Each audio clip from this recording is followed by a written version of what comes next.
Et bonjour à toutes et tous, nous sommes en live pour le quiz astrospatial numéro 7 qui a lieu désormais les samedis soirs à partir de 20 h en live sur Twitch avec 20 questions au lieu de 10.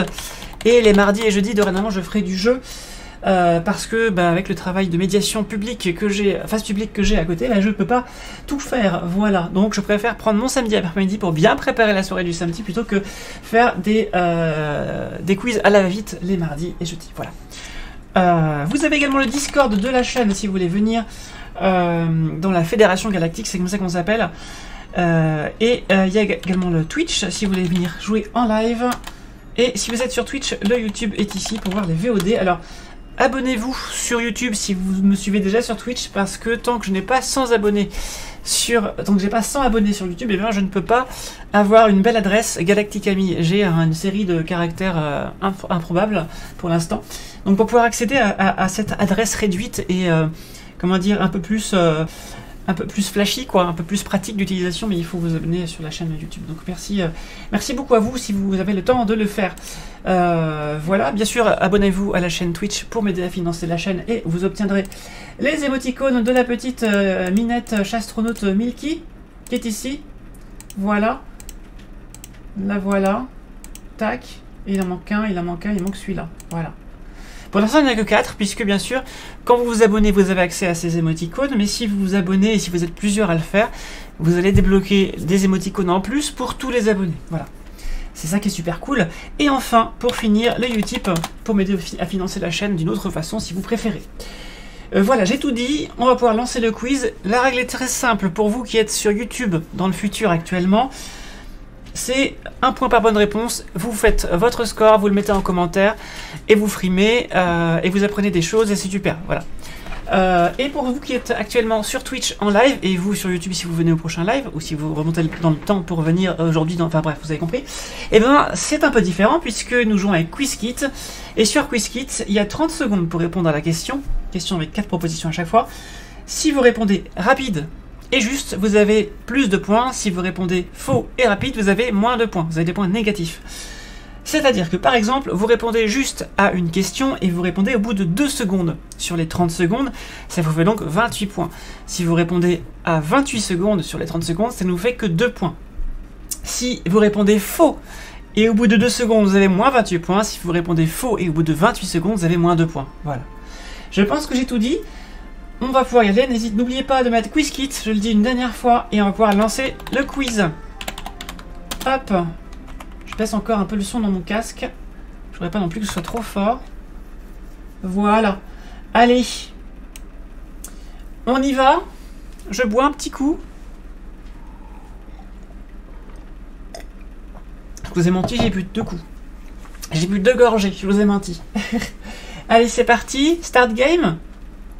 20 questions, cette fois-ci ce sera donc, comme vous pouvez le voir, la thématique des observatoires astronomiques. Et donc vous aurez 10 questions sur le télescope, voilà, le télescope, et 10 questions sur de la culture générale pour ce qui est observatoire astronomique. Voilà. On entend à peine la musique, mais après c'est juste une ambiance, hein, vraiment c'est juste un fond, voilà. Et si cette musique vous intéresse, c'est la musique du jeu Eastshade et je vous invite à aller voir ce jeu. C'est un jeu absolument magnifique qui moi m'a fait une grosse claque, c'est l'un de mes jeux favoris de tous les temps avec Rime, sans aucun doute. Voilà. S'il y a 2 jeux qui m'ont retourné les tripes en termes d'émotion, c'est Rime et Eastshade et il faut aller voir ces jeux. Voilà, il faut y aller. J'ai mal écrit, ah oui j'ai marqué Eastshade, non c'est pas pareil. Eastshade ça n'a rien à voir. On ne peut pas manger de la pénombre, ça ne marche pas. Manger de l'ombre, oui c'est ça. Bonjour barrière de péage. Et bonjour à toi. Comme tu viens d'arriver, clique bien sur QuizKit sur le côté droit de la vidéo Twitch et sur visible si tu veux pouvoir jouer au quiz qui va venir, sinon ça ne marchera pas. Et les réponses seront donc directement à cliquer sur l'écran. Allez, cette fois-ci on commence. Première question. Alors oui, excusez-moi, je fais beaucoup de digressions. J'ai mis 30 secondes par réponse, plus un délai d'attente, de latence, parce que vous n'avez pas tous la même connexion, et donc les points sont comptabilisés seulement quand j'ai reçu toutes les réponses. Voilà. C'est un quiz sur les observatoires astronomiques, barrière de péage. Voilà. Donc les 10 premières questions sur le télescope, les 10 suivantes sur les observatoires astronomiques en tant qu'institution et date, etc. Allez, on y va, c'est parti. Qui est le premier à avoir construit un télescope? Est-ce que c'est Galilée? Est-ce que c'est Isaac Newton? Est-ce que c'est William Herschel? Ou est-ce que c'est Nicolas Copernic?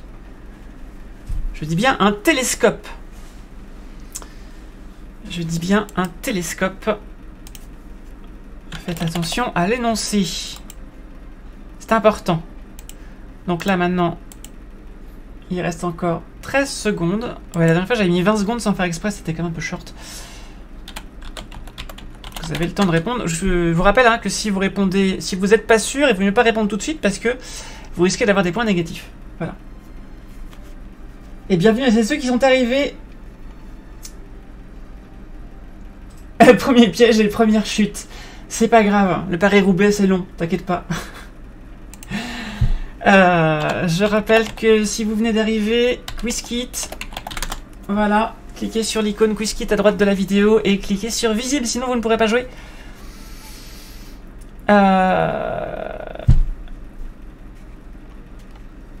Voilà. Allez. Est-ce que j'ai la réponse? Oui, c'est bon. J'ai reçu tout le monde. J'ai reçu tout le monde. Allez, c'est parti, je révèle la réponse. La réponse était Isaac Newton, le télescope. Et oui, parce que Galilée, c'était la lunette de Galilée. Il faut savoir que les lunettes astronomiques, on ne sait pas trop qui est-ce qui l'a inventé. Ça a été fait à partir de la longue vue. C'est pas tout à fait la même formule optique que la lunette de Galilée. Il se trouve que Galilée, c'est l'un des premiers à avoir pensé à la pointer vers le ciel, vers les astres en fait. Mais on ne sait pas trop en fait qui est-ce qui a pointé ce genre d'instrument la première fois vers les astres. C'est un petit peu flou. Ça a été fait à partir des longues vues des navigateurs, hein, bien sûr, hollandais je crois. Par contre, pour le télescope, je vous spoil pas tout de suite parce qu'il y a des questions là-dessus après. Ce n'est pas la même chose qu'une lunette astronomique, attention. Ça n'est pas pareil. Le télescope, il a été théorisé par le mathématicien écossais James Gregory en 1663 et par Marine Mersenne qui l'a amélioré. Je vous dis pas comment pour l'instant, sinon je vous spoil les questions d'après. Et enfin, Isaac Newton est le premier à l'avoir construit en 1668. Donc on dit souvent que Isaac Newton est l'inventeur du télescope, c'est le constructeur du télescope en fait. Il a sûrement dû améliorer des trucs en le construisant parce qu'il fallait passer la théorie et la pratique, mais voilà. Et Herschel, lui, il a construit un télescope, effectivement, mais plus tard. Voilà. Si je cherche ça... Attendez. Voilà. Télescope de 40 pieds de focale de Herschel entre 1785 et 1989. 1789, pardon. Je vais vous montrer ça tout de suite. Donc ça, c'est Herschel. Comment je vais faire ça? Ça, propriété... je vais vous montrer du coup télescope de 49 pieds. Voilà. Voilà, donc ça c'est le télescope de 49 pieds d'Herschel. Voilà, qui ressemblait à ça. 40 pieds. 40 pieds, ça doit être la longueur, je pense. 120 cm. Ah, il y a quand même 1,20 m de diamètre, hein, quand même. Hein. Voilà, en 1700... Dans les années 1790, quoi, grosso modo. Voilà. Mais c'est pas... Voilà, il a inventé il a construit ce truc-là, mais c'est pas lui qui a inventé le télescope. Voilà, voilà. Hop, on passe à la suite, si vous le voulez bien. Question numéro 2. Combien de miroirs trouve-t-on dans un télescope de type Newton? On y vient à la distinction. Est-ce que c'est 0, 1, 2 ou 3? Allez, dites-moi. En parlant de Newton, j'ai cassé mon miroir primaire. Oh merde. Tu l'as cassé comment? Tu l'as fait tomber? La chaleur? Qu'est-ce qui s'est passé? Ah là là. C'est chaud. Tu l'as pas frotté trop fort, j'espère?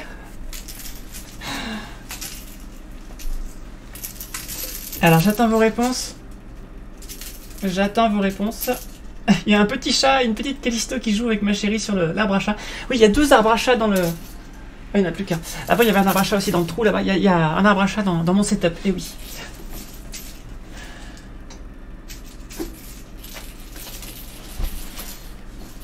Allez. Donc, moi, j'ai un waiting for players, puisque du coup, il y a de la latence entre vous. Ça prend plus de temps, mais c'est plus legit en termes d'équité du jeu. le fait que j'attende que tout le monde envoie sa réponse. Un prototype de 300 500 à la caméra. Attends, comment ça tu dis pour le coup oui, pour la chaleur ou pour la chute? C'était un Dobson, j'imagine, que tu faisais pour un 300 mm. Eh bien, c'est bien 2 miroirs, effectivement. Le télescope de Newton comprend 2 miroirs, le miroir primaire et le miroir secondaire. Alors, attendez. Télescope, que je vous montre le schéma optique. Ce sera plus facile qu'avec les mains. Ouais, est-ce qu'il y a plus simple? Non, bon, on va faire ça comme ça. Hop, c'est très exagéré, mais bon, on va faire ça comme ça. Paf. Voilà, donc ça c'est le télescope de Newton. Vous avez donc un miroir principal ou primaire qui est concave, de forme parabolique, qui va recevoir la lumière venant de l'infini, ou approximativement l'infini. En astronomie, c'est pareil. C'est tellement loin que de toute façon, voilà. Donc, si vous avez fait un petit peu d'optique au collège-lycée, grosso modo, vous pouvez tracer ça par 2 rayons parallèles qui vont arriver sur le miroir principal. Comme il est concave et qu'un rayon incident repart en réflexion avec le même angle, mais symétrique que celui d'arrivée, du coup, ça fait qu'en fait, les rayons vont converger. En fait, ils vont finir par se croiser. Mais avant de se croiser, ils vont rebondir sur un miroir secondaire qui est à l'entrée du télescope, qui est soutenu par ce qu'on appelle une araignée dans le tube, des petits bâtons en fait qui le retiennent. Miroir plan à 45 degrés qui va donc, pareil, même principe, angle d'incidence, angle de réflexion symétrique, qui va du coup réfléchir tout ça dans le trou du porte-oculaire qui est sur le côté du tube, à l'avant du tube. Et ensuite, les rayons vont se croiser et toucher les lentilles convergentes de l'oculaire qui vont permettre de former une image. Voilà.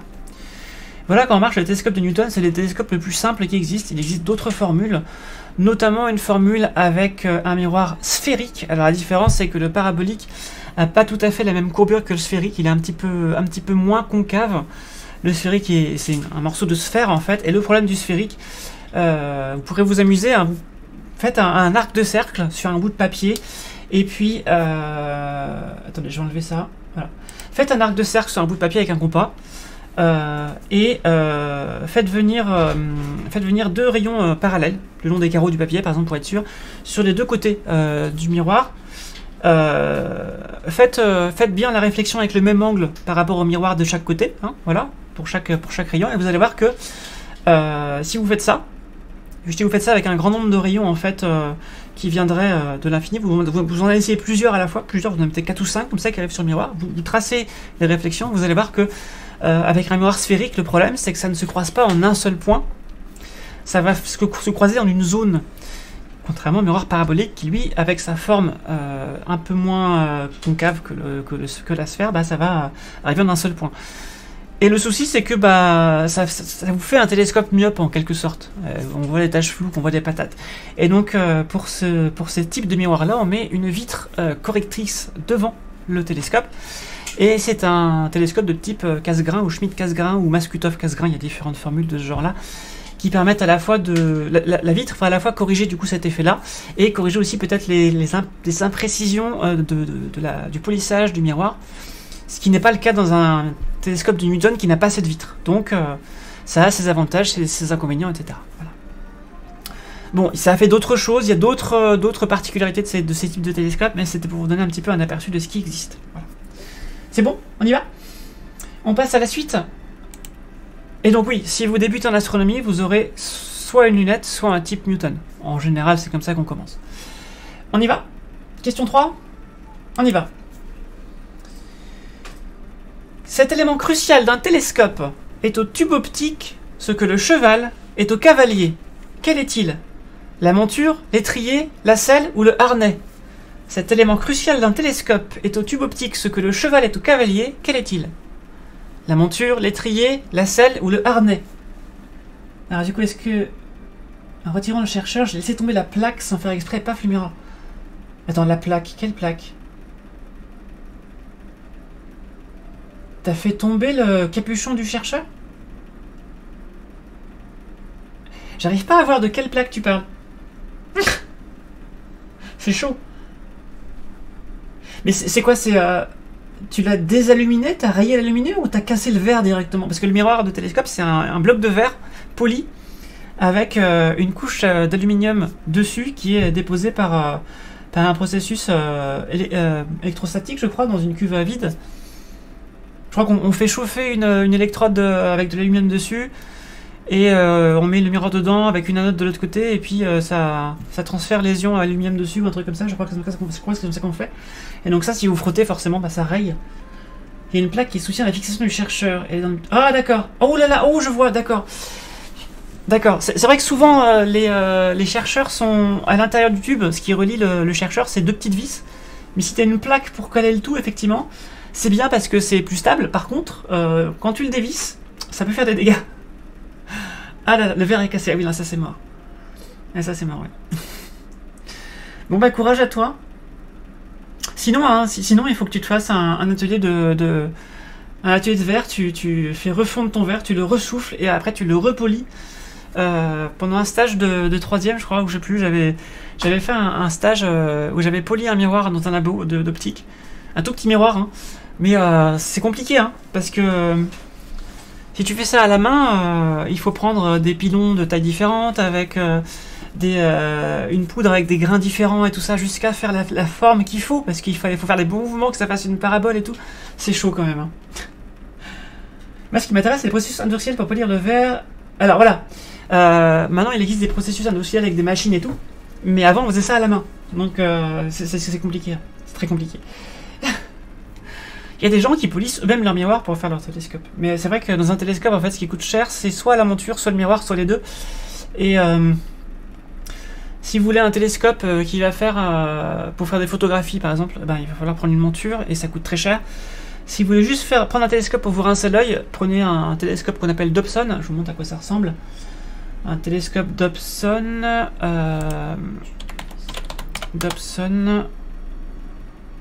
Je vais prendre ça sur Wikipédia.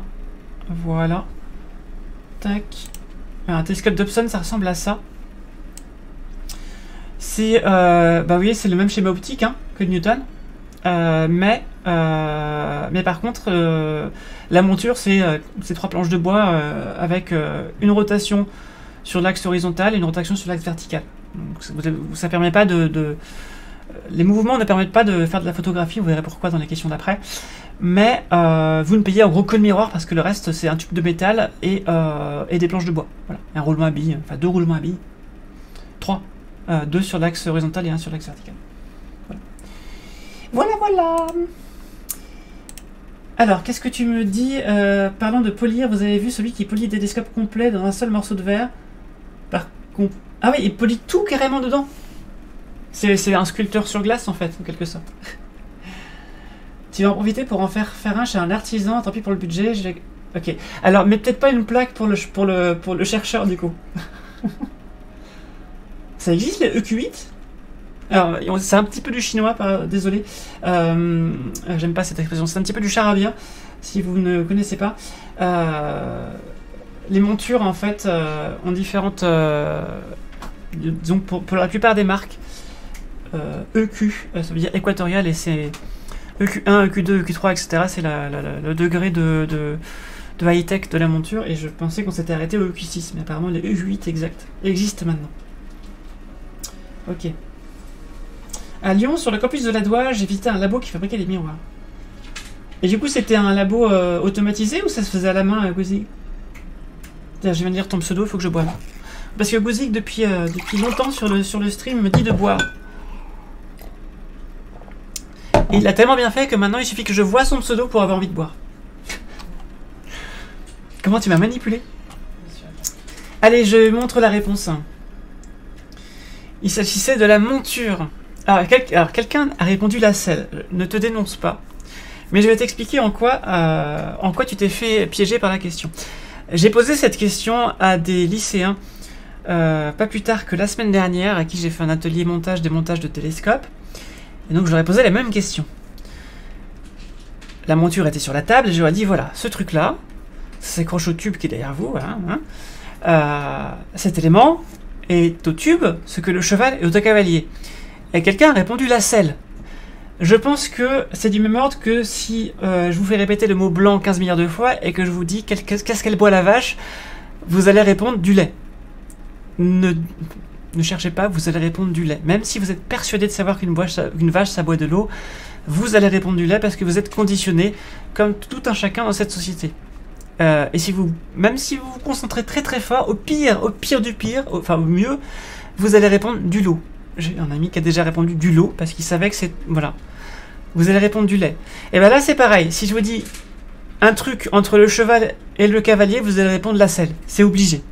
Sauf que, si on fait le produit en croix, on a télescope, enfin on a tube optique, le truc qu'on cherche, et en dessous on a cavalier, cheval. Donc, si c'est la selle, en regard là, ça voudrait dire que le cheval est une selle, ce qui n'est pas le cas en fait. C'est pour ça que c'est plutôt la monture. Voilà. Voilà, j'espère que c'est clair. Sinon, je suis cavalier, pas émérite, mais cavalier quand même. Bah, bravo à toi, Technoviking. Moi, j'ai fait du poney quand j'étais à l'école primaire, j'ai pas du tout aimé. D'autant plus que j'avais très très peur, et une fois, la maîtresse, elle m'a dit, bah tiens, tu vas prendre le plus grand poney. Mais non, mais j'ai peur déjà. Technique pédagogique à chier, hein, mais bon. Mais niveau tarif avec trépied, on approche facile 5000 balles. Oui, c'est clair, c'est clair, c'est clair. Oui. C'est comme une Q6, mais ça supporte 50 kg de charge. C'est-à-dire que tu peux carrément chevaucher ton télescope, en fait. Genre, tu peux te faire un tube super long, tu chevauches ton tube carrément pour regarder, tu vois. C'est... Bon, faut quand même pas être très lourd, mais... C'était une salle blanche pliage machine, d'accord. Donc c'était automatisé. Bon. Voilà, ne te dénonce pas si tu as mis la selle, mais sache que ce n'est pas de ta faute, c'est la faute de ton cerveau qui manipule, qui est conditionné comme le cerveau de tout le monde, et c'est tombé sur toi. Voilà, c'est tout. Allez, question suivante. 50 kilos, je chevauche rien perso. Moi, c'est pas loin. Combien de miroirs trouve-t-on dans une lunette astronomique? 1, 2, 3 ou 0? C'est toi qui as mis la selle. Bah voilà, Technoviking. Tu t'es fait avoir. Alors, combien de miroirs trouve-t-on dans une lunette astronomique? Pour... c'est lunette télescope, pardon. C'est le même débat entre chocolatine et pain au chocolat. Il faut le trancher une fois pour toutes. Sinon, on va jamais s'en sortir. Un débat qu'il faut souvent trancher aussi avec les gens en animation scientifique, c'est la galaxie, le système solaire, c'est pas la même chose. Le deuxième est inclus dans le premier. Voilà, c'est des choses comme ça qui reviennent tout le temps. On le fait une fois pour toutes et puis après c'est bon. En comptant l'oculaire, non, sans compter l'oculaire. Juste l'instrument. Et d'ailleurs, il n'y a pas de miroir dans l'oculaire et les boucles d'oreilles. Dans le renvoi coudé, tu as un miroir... ouais. Attends. Oui, c'est ça. Parce que oui, sur certains télescopes, on peut se retrouver à se plier en 4 pour regarder dans l'oculaire. Donc on met un renvoi coudé à 90 degrés, avec un miroir à 45 degrés à l'intérieur, pour faire tourner le trajet optique de 90 degrés, ce qui évite de se casser en deux. Voilà. Ah d'accord, ok. Parleur de bras galactiques et de groupe local. Attends, pas tout à la fois, Technoviking, mais je leur en parle, t'inquiète pas. Allez, c'est parti. Bravo à ceux qui ont répondu 0, voilà. Dans un télescope, il y a des miroirs, dans une lunette, il y a des lentilles, tout simplement. Sauf que c'est du français. Et vous savez qu'en français, les pingouins savent voler, par exemple. Parce que, historiquement, on a donné le nom de pingouin, scientifiquement, à ces oiseaux, alors je sais plus si c'est l'Arctique, je ne me souviens jamais, qui savent voler, qui ont des plumes, voilà, ils savent aussi nager.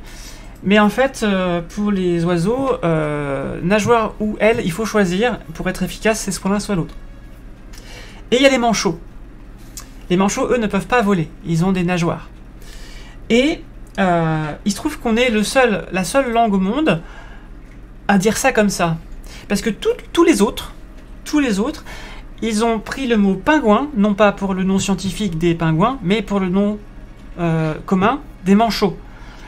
Ce qui fait que, en fait, en anglais, les pingouins ne peuvent pas voler et les autres oui. Et pour nous, c'est l'inverse, les pingouins peuvent voler et pas les manchots. Voilà. Pourquoi je vous dis ça? C'est vrai, ça, pourquoi je vous dis ça? Oui, c'est parce qu'on a le même problème avec lunettes et télescopes. C'est qu'en anglais, les deux se disent télescopes. C'est juste que les télescopes, pour nous, sont pour eux des reflector telescopes. Donc, avec une réflexion sur un miroir. Et les lunettes sont pour eux des refractor télescopes, c'est-à-dire que la lumière est réfractée dans la lentille. Voilà, vous savez tout. Mais en anglais, ils distinguent tortoise et turtle. Ah oui, c'est quoi déjà la différence? C'est tortue marine, tortue de terre, c'est ça? Si ça vous intéresse, regardez du coup la vidéo de Max Bird sur les pingouins et les manchots. Max Bird, il connaît beaucoup de choses sur les oiseaux, il fait des reportages photos sur les oiseaux, etc. Allez voir ses vidéos là-dessus, c'est très très cool. Voilà, je vous mets dans le chat. Petit pense-bête. N'y allez pas tout de suite, s'il vous plaît. Max Bird, pingouin. Voilà. Allez voir ça, vous allez voir, c'est cool. Allez, question d'après.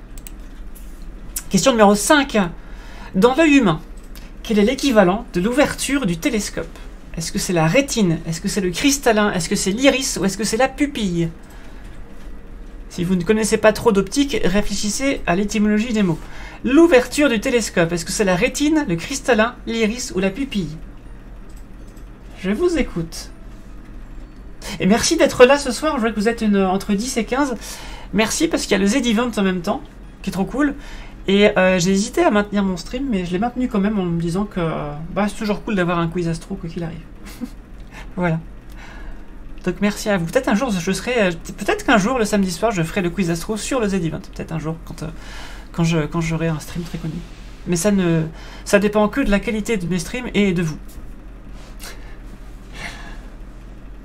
Enfin non, pas que ça, parce que Zerator disait que justement il devait faire maintenant des sélections de streamers parce qu'ils ont plus de 200 candidatures à chaque fois. Une fois j'avais un pote américain, je lui ai brisé toutes ses convictions lorsque je lui expliquais que l'animal symbole de sa nation n'était pas un aigle. C'est quoi du coup? La boucle aux oreilles? Pigargue, d'accord. Les prochains Z-Events. Bah ça veut dire que d'ici l'année prochaine, il faut qu'on soit 500 au moins à chaque live quoi. Chiche. Je suis en train de faire une candidature pour un groupe de streamers de vulgarisation et de streameuses de vulgarisation pour pouvoir faire des collabs et tout ça, pour rencontrer des gens et tout. Je suis aussi entré plus ou moins dans StreamHer. Donc voilà, j'essaie comme ça de me faire des relations aussi pour faire plus de collabs et puis faire des raids mutuels, etc. C'est comme ça que ça marche et c'est comme ça que ça devrait marcher puisque de toute façon moi je veux partager des trucs et je veux qu'on me partage des trucs. Voilà. Donc voilà. Pour un Pog Event tout à l'heure. Bah oui, Germain Lewis. Ah bon voilà, tu as vendu la mèche, j'ai candidaté à Pog Science. Voilà. On verra bien. Ne pas confondre avec Nathalie Kosciusko-Morizet. Attends, quoi? Je vois pas le rapport entre Pigargue et Kosciusko-Morizet. Je ne vois pas. Il y a peut-être un JDMI, mais je ne le vois pas. Non, j'ai pas la ref, elle bouge les oreilles, désolé. Donc la réponse était la pupille. Prenons le télescope et prenons l'œil à côté. Imaginez, fermez les yeux, dans votre tête vous avez le télescope sur une table, le tube, et de l'autre côté vous avez un œil, alors attaché ou non à son humain, c'est selon la tolérance médicale que vous avez en termes de nausée.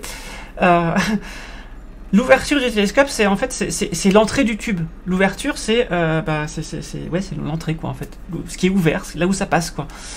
Et dans votre œil, ce qui joue ce rôle-là, c'est le trou de la pupille.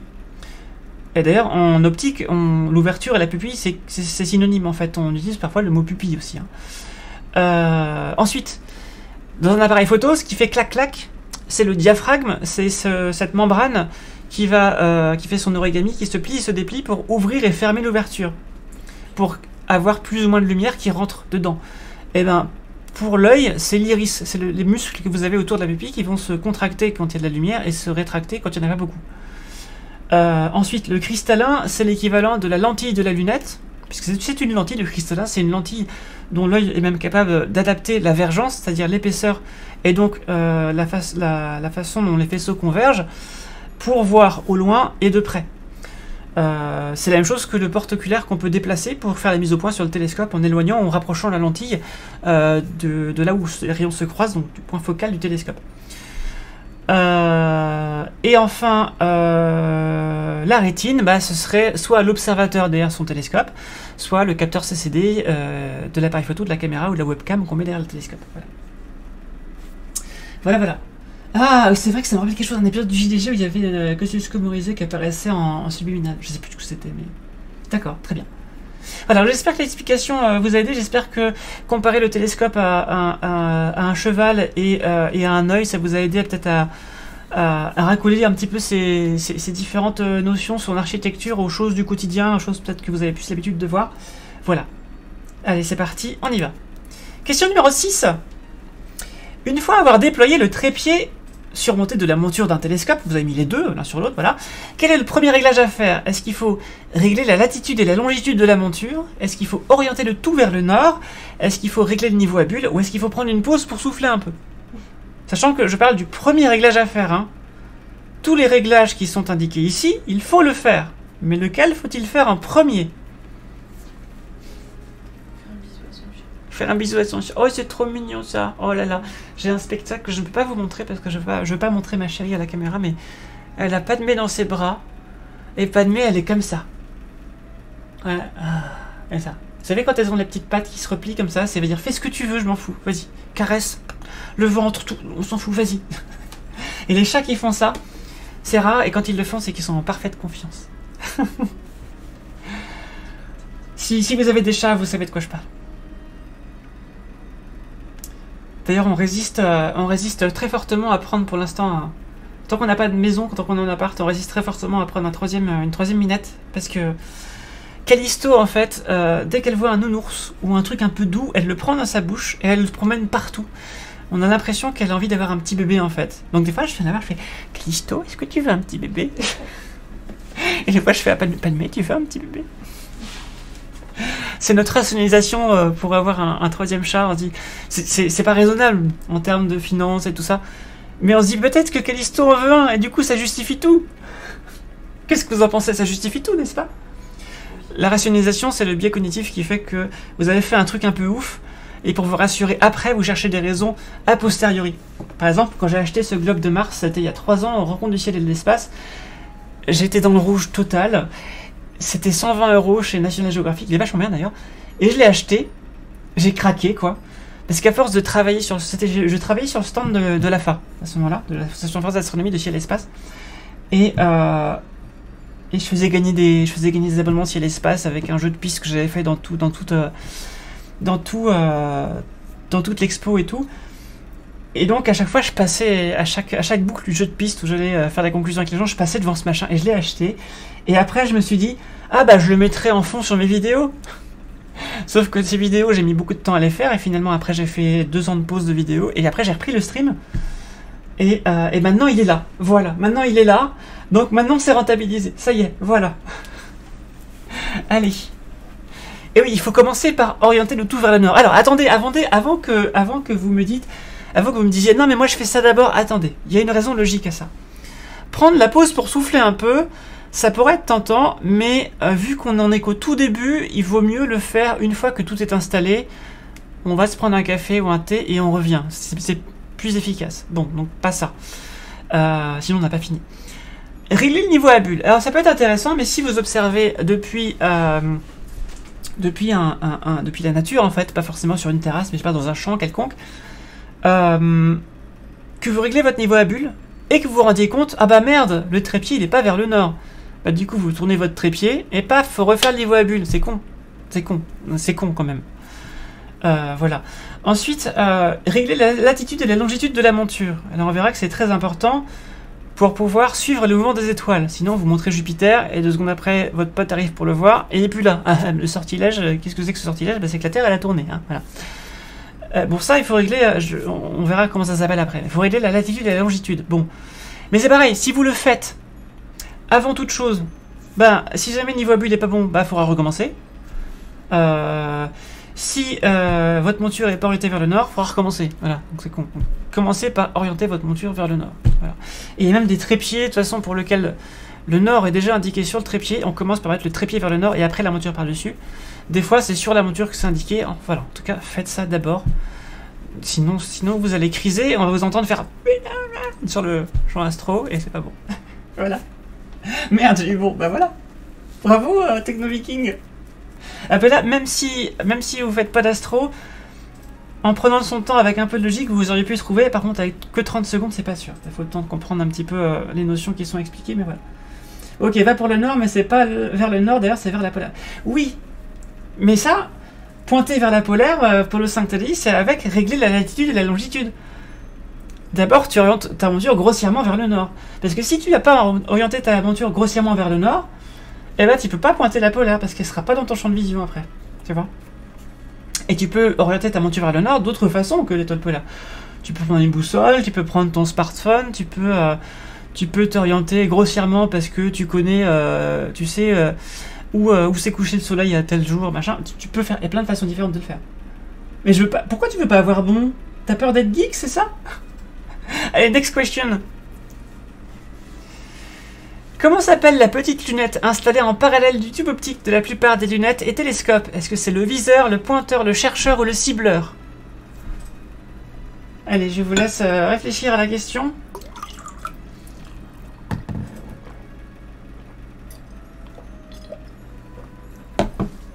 Sachant que comme le pain au chocolat et la chocolatine, chacun dit un peu ce qu'il veut, mais il y a un nom officiel. Qui figure en tout cas sur tous les magasins d'astronomie.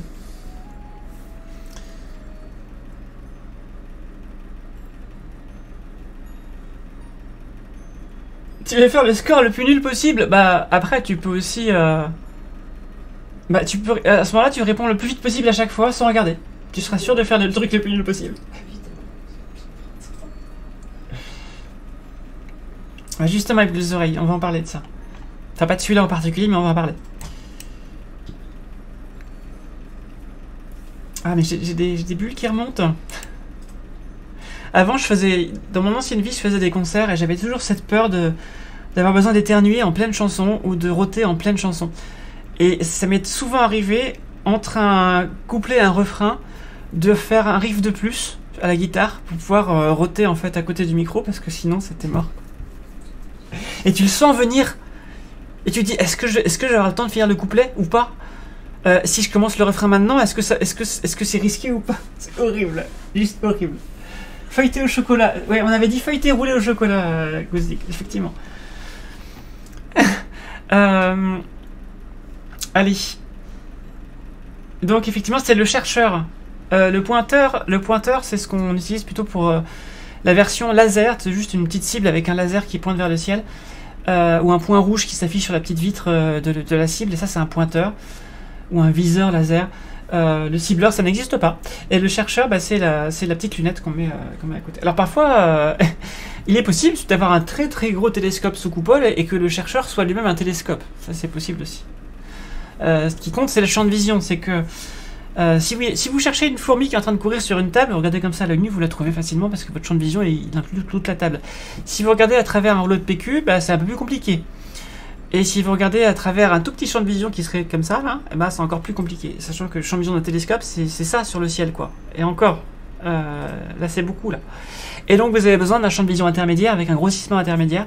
Et c'est à ça que sert le chercheur. Et comme c'est une lunette, eh bien ça va capter de la lumière et vous aider du coup à pointer ce que vous voulez, que vous ne voyez pas forcément à l'œil nu. Voilà. Pointer la lune, ça se fait, hein, même sans chercheur. Par contre, pointer une nébuleuse une nébuleuse diffuse, tout ça, le chercheur avec son petit gain de luminosité, c'est quand même pas du luxe. Voilà. Je vais retweeter pour dire qu'il reste 13 questions, c'est ça? Attendez. Oui, c'est ça, 13 questions, hein, c'est ça. Il reste 13 questions. Je vais retweeter pour dire qu'il reste 13 questions. Hop. Et merci Germain Lévis d'avoir retweeté. Et du coup, je m'abonne à toi.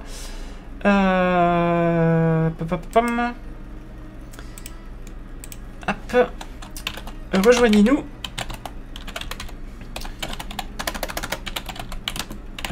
Vous avez encore une chance de gagner. Il reste 13 questions. Voilà, twitch.tv/Galacti Camille. Voilà. Hop. Et quand je serai aussi connu que Zerator, j'aurai pas besoin de faire des retweets comme ça. Mais pour l'instant, on fait avec les moyens du bord. Voilà. Hop. Tac. Tac. Voilà. Donc ça c'est bon. Et je vais remettre sur le Discord, on y va. Tac. Everyone. Voilà. Donc je disais quoi? Ça ne te fait pas peur? Du coup le SST c'est en est où? Question de travaux. LSST, c'est lequel déjà celui-là? Ah, le Saltavera Rubin. Alors celui-là, je sais pas où il en est. Celui-là, je sais pas où il en est. Télescope optique. Je ne sais pas où il en est. Lancement du projet début 2003. Les travaux ont été lancés en 2017. C'est quoi? C'est le Cerro Patron, c'est au Chili, c'est ça? Ouais, Chili. Entre Santiago du Chili et Miami, d'accord. Avancement appelé en 2019. À mon avis, c'est pas prêt d'être fini. Hein. Ils sont en train de le construire là, hein, je pense. Quelle est la formule pour choisir son chercheur en rapport avec son tube? Alors, franchement, pour tous les télescopes amateurs que tu peux trouver, je suis pas sûr que ça change grand chose en fait par rapport au tube. J'ai testé, grosso modo, tu as les 8x50 et les 6x30. Hein. Grosso modo, tu as deux types de chercheurs que tu peux trouver sur le marché pour ça. Donc 8 fois, ça veut dire que c'est grossi 8 fois, et 50, ça veut dire que c'est 50 mm d'ouverture. Donc la lentille fait 50 mm. Et 6x30, c'est 6 fois et 30 mm. Et il se trouve que, bah, moi personnellement, je trouve qu'à travers les 6x30, on voit que dalle. Quel que soit le tube derrière, hein, on voit que dalle. Le champ de vision est tout petit, ça grossit pas beaucoup et il y a très peu de lumière. Le 8x30, ça grossit un peu plus et c'est plus confortable et il y a plus de lumière. Donc moi j'opte toujours pour un 8x ou un 9x50 parce que c'est beaucoup plus confortable en fait. Et le mieux, justement pour avoir, pour ces questions de champ de vision, pour avoir un champ de vision progressif par étape, c'est de prendre d'abord un pointeur laser, donc il y a le même champ de vision que les yeux, et ensuite ensuite de passer au chercheur 8x50 et enfin au télescope avec un oculaire faiblement grossissant et ensuite d'affiner avec un gros grossissement à l'oculaire. Voilà. Pour moi, c'est les 4 étapes que je préconise. Bah, les 5, parce que la première, c'est de déjà orienter plus ou moins le tube à l'œil. Donc à l'œil, ensuite au pointeur laser, ensuite au chercheur 8x50 et ensuite à l'oculaire de 25 mm par exemple, et ensuite à l'oculaire de 9 mm.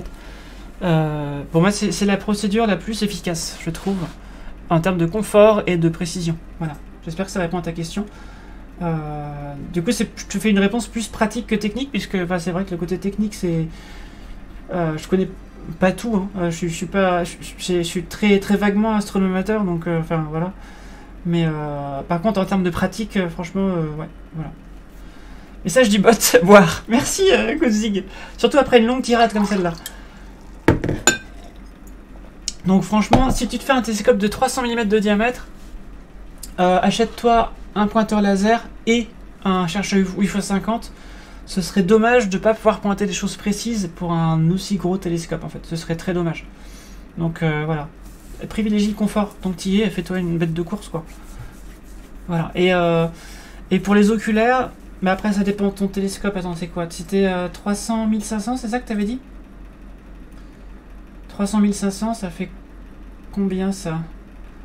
C'est, ouais, 300 sur 1500, ça fait 3 sur 15, ça fait 1 sur 5. Donc là, ce que je calcule, c'est le rapport de la focale sur le diamètre. Donc la focale, c'est la distance entre le centre du miroir et l'endroit où les rayons se croisent. Donc là, il faut remettre l'oculaire en fait. Donc il y a de 1500 mm pour son télescope Apollo 5 TDI, et 300 mm c'est le diamètre, donc focale sur diamètre ça fait 1 sur 5, et 1 sur 5 ça veut dire que tu vas pouvoir avoir beaucoup de lumière mais à un faible grossissement. C'est-à-dire que si tu commences à trop grossir, tu vas perdre beaucoup en luminosité, ça va se diluer très vite en fait.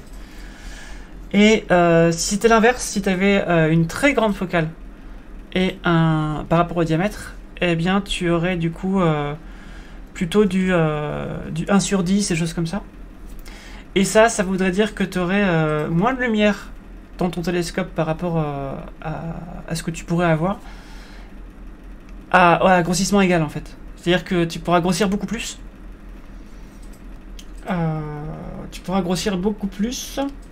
Mais il faudra que la source soit lumineuse. Parce que la focale, plus c'est long, plus on peut grossir.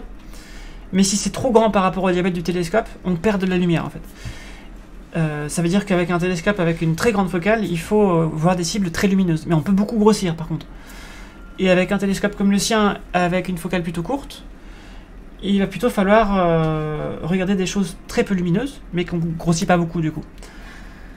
Donc ton télescope, de toute façon c'est très polyvalent, de toute façon avec la pollution lumineuse qu'il y a et tout, on n'est pas dans l'espace non plus, c'est pas non plus très crucial, mais les télescopes avec des très grandes focales, du coup c'est plutôt fait pour le planétaire, du coup, qu'on peut zoomer très facilement parce qu'il restera toujours assez de lumière. Parce que ça brille. Ou alors, il faut prendre un télescope du coup, comme le tien, à plus petite focale pour voir plutôt des objets du ciel profond, des galaxies, des nébuleuses, des choses comme ça, puisque on n'a pas besoin de trop grossir parce que c'est assez étendu, et par contre on veut de la lumière. Voilà, donc voilà, c'est un petit peu le deal quoi. Voilà, j'espère que c'est à peu près clair ce que je raconte. Donc concernant, j'ai un Titan 200 000, une 88 560 et un Mac 100 400. D'accord. Bah du coup ton Mac tu t'en sers j'imagine plutôt pour le planétaire, non? Et la lunette aussi. Le Newton 200 000 c'est mieux pour le ciel profond. On finit le quiz et on pourra parler un petit peu de ces détails un peu plus loin parce qu'il y a des questions qui vont vous aider à comprendre tout ça. Je crois. On passe à la suite. Si je veux distinguer plus de détails avec un instrument, quels paramètres dois-je augmenter? Est-ce que c'est sa distance focale? Est-ce que c'est la qualité de nos lunettes? Est-ce que c'est la qualité des oculaires? Ou est-ce que c'est son diamètre? Sachant que c'est augmenté en priorité, hein. Attention. Salut petite Émilie. Voilà, petite Émilie, une autre modératrice de la chaîne. Bienvenue à toi. N'hésite pas à cliquer sur QuizKit pour pouvoir jouer, n'oublie pas. Sinon tu peux pas jouer. Voilà. Alors, pour augmenter la résolution, le nombre de détails, qu'est-ce qu'il faut augmenter?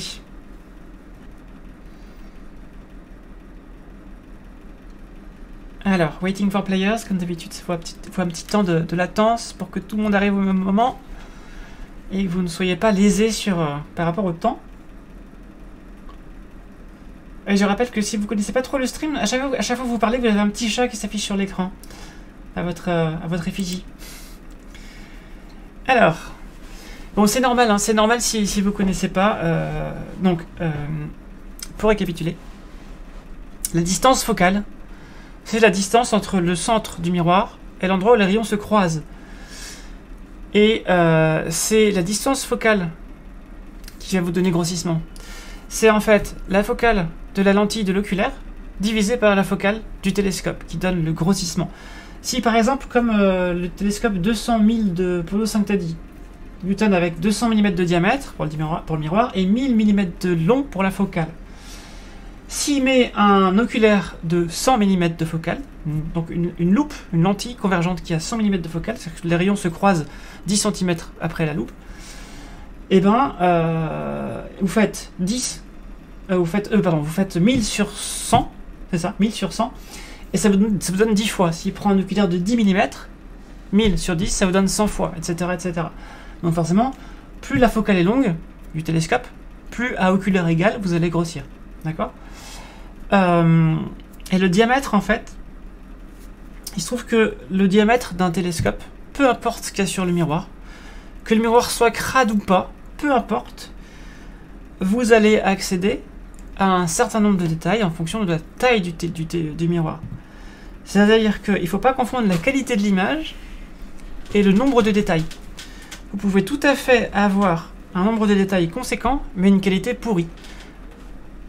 En fait, le nombre de détails, c'est la résolution sur votre écran, par exemple. Vous pouvez avoir un écran de 1900 pixels par 1800 pixels si vous voulez, ça c'est la résolution, et avoir une image de merde dessus. C'est possible, mais ça n'empêche que les pixels, ils ont la taille qu'ils ont, quoi. Voilà. Bah là c'est pareil, le diamètre il donne la résolution, mais si vos oculaires sont crades, si le miroir est crade, si vous avez pas vos lunettes, ce sera moche. Mais vous aurez la même résolution. Alors, ça veut dire quoi la résolution d'un télescope? C'est ce qu'on appelle aussi le pouvoir séparateur. C'est sa capacité à séparer deux sources de lumière qui sont très proches. En fait, c'est la distance minimale que l'on peut observer entre deux sources de lumière. Si on observe deux sources de lumière avec un télescope d'un diamètre donné qui sont plus proches que ce que le permet théoriquement le télescope avec son diamètre, eh bien deux étoiles très proches par exemple deviennent une patate allongée. Et là où ça montre bien la différence entre la qualité de l'image, le grossissement et les détails, c'est que si votre télescope vous permet de bien séparer deux points lumineux et que vous arrivez à la limite de la patate en fait, c'est-à-dire que vous avez vraiment la limite de ce qu'on peut séparer, et ben ça c'est la limite de votre résolution. Vous pourrez grossir avec un autre oculaire autant que vous voulez, vous n'accéderez pas à ces détails parce que l'information qui arrive à votre télescope, elle est manquante de base en fait. Dès l'arrivée sur votre miroir, même pas, dès l'arrivée dans l'entrée du télescope, l'information est coupée.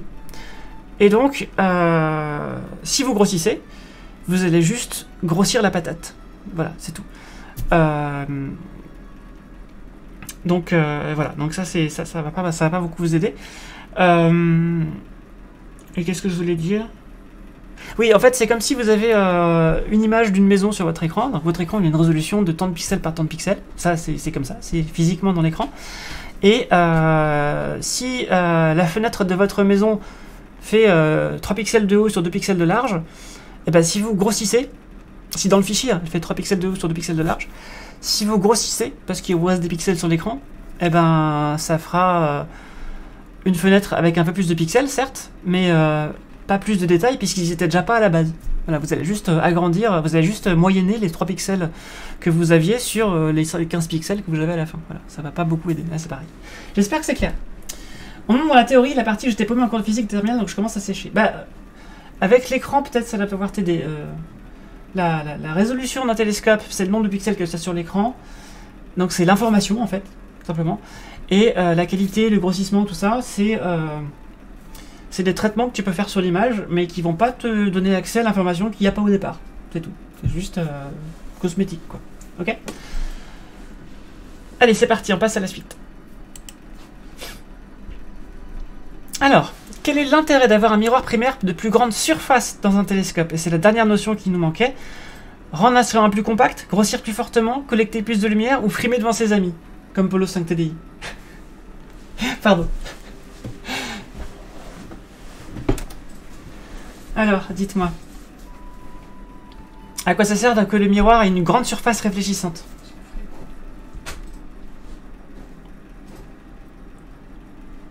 Après, si vous savez pas déjà, mais que vous savez après, c'est tout bénef. Frimez toujours la frime. C'est ça. L'attaque sans prévenir. Mais c'était gentil. Mais t'as le droit de frimer. T'as raison de frimer parce qu'en plus, tu le fais tout seul dans le télescope. Donc t'as tout le mérite. Bienvenue, pardon, astronomie. Et oui. Ça va, tu vas spoiler la réponse une fois que le chrono était fini. Ça va. Et oui, effectivement, c'était l'info qui nous manquait. On a vu le grossissement, on a vu la résolution et on a vu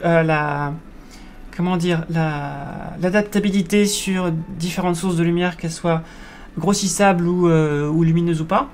Et ce qui manquait, du coup, c'était la collection de lumière. Et effectivement, en plus, c'est pour l'imaginaire dans la tête, c'est génial parce que les miroirs de télescope sont concaves, comme un entonnoir, et ce sont en fait, en quelque sorte, des entonnoirs à lumière, donc plus l'entonnoir est grand, plus il en capte, tout simplement. Voilà.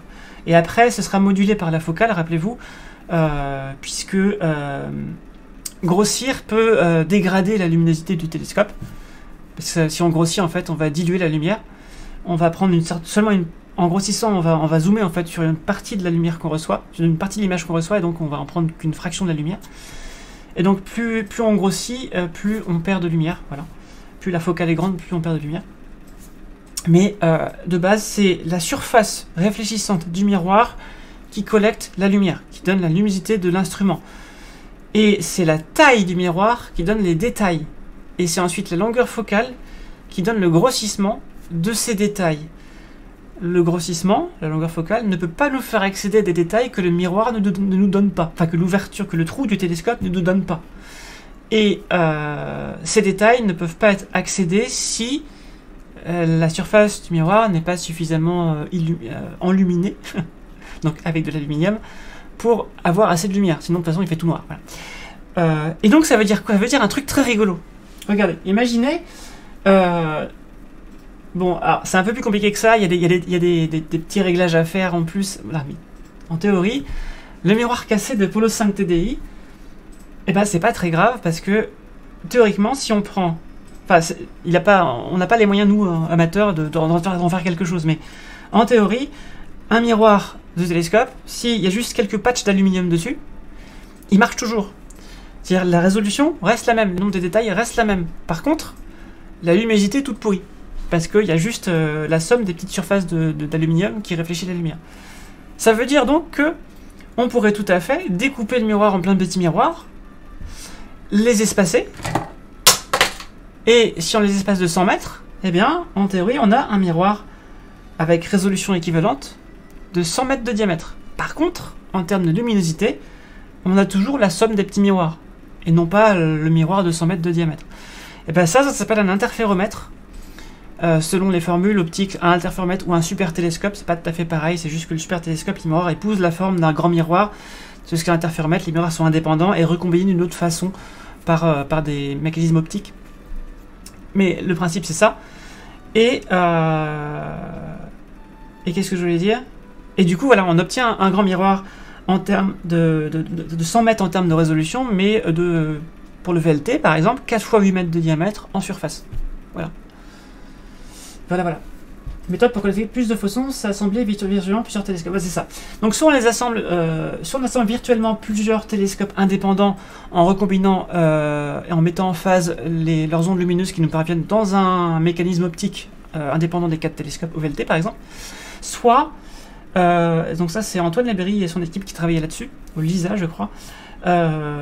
Soit on tapisse en fait, par exemple, un cratère lunaire, on le tapisse de plein de petits miroirs qui épousent la forme, enfin partiellement la forme qu'aurait un miroir entier de cette taille-là. Donc vraiment on refait une parabole avec des petits bouts de miroir, oui, tronqués en fait, et ça fait un super télescope avec un super foyer. Voilà, c'est juste qu'il manque des bouts dans le miroir, quoi, comme le miroir de Polo 5 TDI. Voilà. C'est vraiment, là pour le coup, c'est vraiment comme un miroir de télescope sur lequel on aura enlevé un petit peu d'aluminium par-ci par-là, sauf que étalé sur un cratère. Voilà. Et d'ailleurs, ils ont testé ça à l'Observatoire de Haute-Provence avec du coup quelques miroirs comme ça espacés et un ballon qui soutenait un miroir secondaire avec le foyer. Et pour l'instant, je crois qu'ils avaient eu des problèmes avec le vent et tout, mais c'est un truc qui est en cours. Voilà, donc il y a les interféromètres et il y a les radiotélescopes. C'est deux façons de combiner des lumières de télescope. Oui, les radiotélescopes, c'est interféromètre, c'est ça, tout à fait. Ça dépend, face à une seule antenne, elle même seul plusieurs. Oui, c'est ça, tout à fait. Oui, oui, bien sûr, et le boucle des oreilles pour le 5 TDI, tous les radiotélescopes ne sont pas des interféromètres, mais une bonne partie des interféromètres sont des radiotélescopes. Voilà. Il y a quelques interféromètres optiques en lumière visible qui existent, et la majeure partie sont des radiotélescopes. Parce que c'est plus facile de combiner des longueurs d'onde grandes que des longueurs d'onde petites, puisque pour des longueurs d'onde grandes, il y a besoin de moins de précision en fait pour bien les caler comme il faut. Et d'ailleurs, les miroirs à rayonnement visible, c'est de l'aluminium très fin, très polyfinement, parce que c'est de l'ordre de la centaine de nanomètres, la lumière visible, la longueur d'onde, donc de précision également. Et il faut que la précision soit moindre que ça, sinon plus grande que ça. Donc faut que la petite erreur qu'on fait sur le miroir, faut que ce soit moins de 100 nanomètres, sinon c'est foutu. Et par contre, pour les radiotélescopes qui ont des ondes de plusieurs mètres, plusieurs kilomètres, on peut se permettre d'avoir des antennes en béton ou en grillage, parce que c'est pas très grave s'il y a une petite erreur dessus, du coup, par rapport à la longueur d'onde de la lumière. Une centaine de télescopes spatiaux à un point de Lagrange. Ah, ce serait bien ça aussi. Techniquement, on a déjà fait des observations avec un interféromètre de la taille de la Terre. Oui, c'est LOFAR, c'est ça? LOFAR ou SCA? Attends, je sais plus. C'est SCA? SKA? Je sais plus comment il s'appelle celui-là. Non, c'est pas le style musical que je veux, moi. Square Kilometer Array. Non, Event Horizon Telescope, c'est autre chose encore. C'est LOFAR ou c'est SCA? Attends. Comment il s'appelle ce télescope mondial? C'est un télescope qui fait toute la taille de la Terre. Télescope...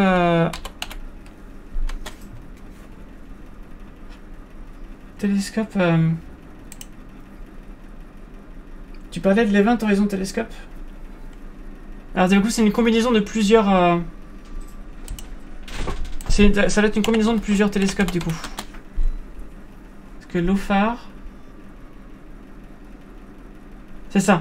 En construction en 2010, LOFAR, abréviation de Low Frequency Array, grille à basse fréquence, c'est-à-dire que c'est des ondes radio avec des longueurs d'onde, ça va être, ça va être le mètre, un truc comme ça, ou la centaine de mètres, je sais pas, ou le centimètre.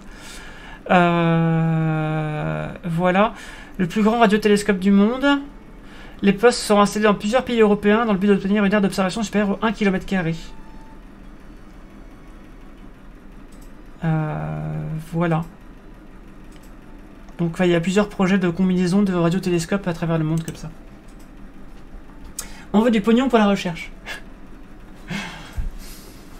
Alors, c'est très modeste, hein. J'ai un petit peu honte de dire ça, mais déjà, avec vos sous-sous, je peux financer une partie de la chaîne et c'est déjà vraiment bien, en fait. Merci beaucoup. Allez. Question numéro 10. Comment appelle-t-on la procédure qui consiste à aligner l'axe de la monture sur celui de la Terre? La mise en colocation, la mise en station, la mise en collimation, la mise en situation. Rappelez-vous, une fois qu'on a tout bien fait comme il faut régler la latitude et la longitude de la monture pour suivre la rotation de la Terre en alignant l'étoile polaire. Comment ça s'appelle? Mise en colocation, mise en station, mise en collimation ou mise en situation? Je vous écoute. La mise en constitution. La mise en constitution. Non. Alors, la mise en convocation. La mise en bière. Ah non. Ah bah non.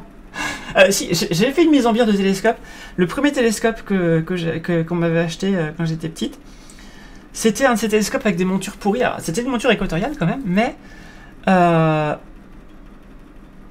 comment dire? Aujourd'hui, en fait, les freins des montures, j'imagine ça va être un truc qui appuie doucement sur l'axe, sur la vis sans fin de l'axe de la monture pour pouvoir la bloquer sans la broyer, en fait. Si bien que vous pouvez ensuite utiliser un mouvement lent qui va doucement passer téflon sur téflon, j'imagine, pour faire des tout petits mouvements de monture une fois que le frein est serré. Qu'on bouge plus à la main. Mais le télescope que j'avais, et je pense que c'est le cas de tous les télescopes entrée de gamme, donc qui servent à rien, du coup, c'est que c'est carrément une vis qui allait appuyer sur l'axe. Voilà. Et donc à force de serrer, bah, ça a fini par ronger l'axe et le broyer, puis un jour le télescope il a fait pouf.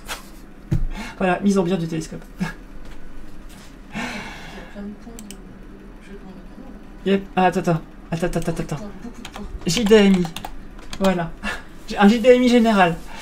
Donc c'est bien la mise en station. La mise en colocation. Ça, c'est des gens contrôlés, je pense. C'est qu'on fait une coloc entre l'étoile polaire et le télescope, c'est ça?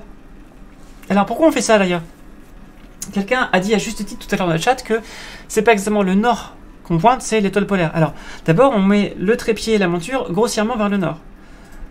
À la boussole ou à l'œil comme ça en voyant où est l'étoile polaire ou d'autres choses et d'autres façons de faire.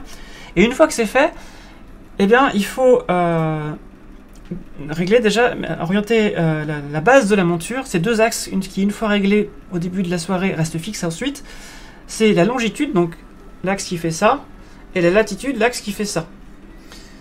On est en France. Et donc, on est à peu près à 45 degrés de latitude. Donc, la monture doit être inclinée de 45 degrés. Et dans cet axe, du coup, incliné à 45 degrés, il y a une petite lunette, en général, qui sert à viser l'étoile polaire, qui est à peu près exactement pile dans l'axe de la Terre, au-dessus du pôle nord de la Terre. Donc, Ce qui fait que, si on s'est bien démerdé, l'axe de la Terre nord-sud, c'est le même que l'axe du télescope nord-sud. Et donc quand on bouge le télescope sur cet axe-là, on suit le mouvement de la Terre. Alors on peut aller plus vite ou moins vite, mais en tout cas on va suivre le même mouvement. On ne fait pas un escalier comme ça pour essayer de rattraper, comme c'est le cas avec les Dobson que j'ai montré tout à l'heure, qui est haut, bas, droite, gauche. On est obligé de faire comme ça pour suivre n'importe quel mouvement. Une fois ça compris, il faut savoir que l'étoile polaire, c'est juste un coup de bol qu'elle soit dans l'axe de la Terre, et d'ailleurs elle n'y est pas exactement. Si bien que, au fil de l'année, à travers cette petite lunette dans la monture de télescope, on se rend compte que l'étoile polaire fait un petit rond, comme ça. Un tout petit rond autour du vrai pôle nord céleste, donc qui est la projection du pôle nord géographique à l'infini dans l'espace, sur la carte du ciel, la sphère céleste. Et ça veut dire que on doit régler la latitude du lieu d'observation, qui normalement ne change pas, sauf s'il y a un glissement de terrain, et on doit régler la longitude, qui elle va changer, puisque c'est la longitude de votre lieu d'observation, plus ou moins l'heure qu'il est. Et ça va vous donner en fait la position de l'étoile polaire sur son petit cercle autour du pôle nord. Et c'est ça qu'il faut régler une fois qu'on a mis le trépied, le tube, l'équilibrage, le niveau à bulle, tout, une fois qu'on a tout fait, c'est ça qu'il faut régler pour qu'on soit sûr que la monture elle suive bien exactement l'étoile polaire et pas juste un peu à côté. Alors à l'œil nu on s'en fout complètement.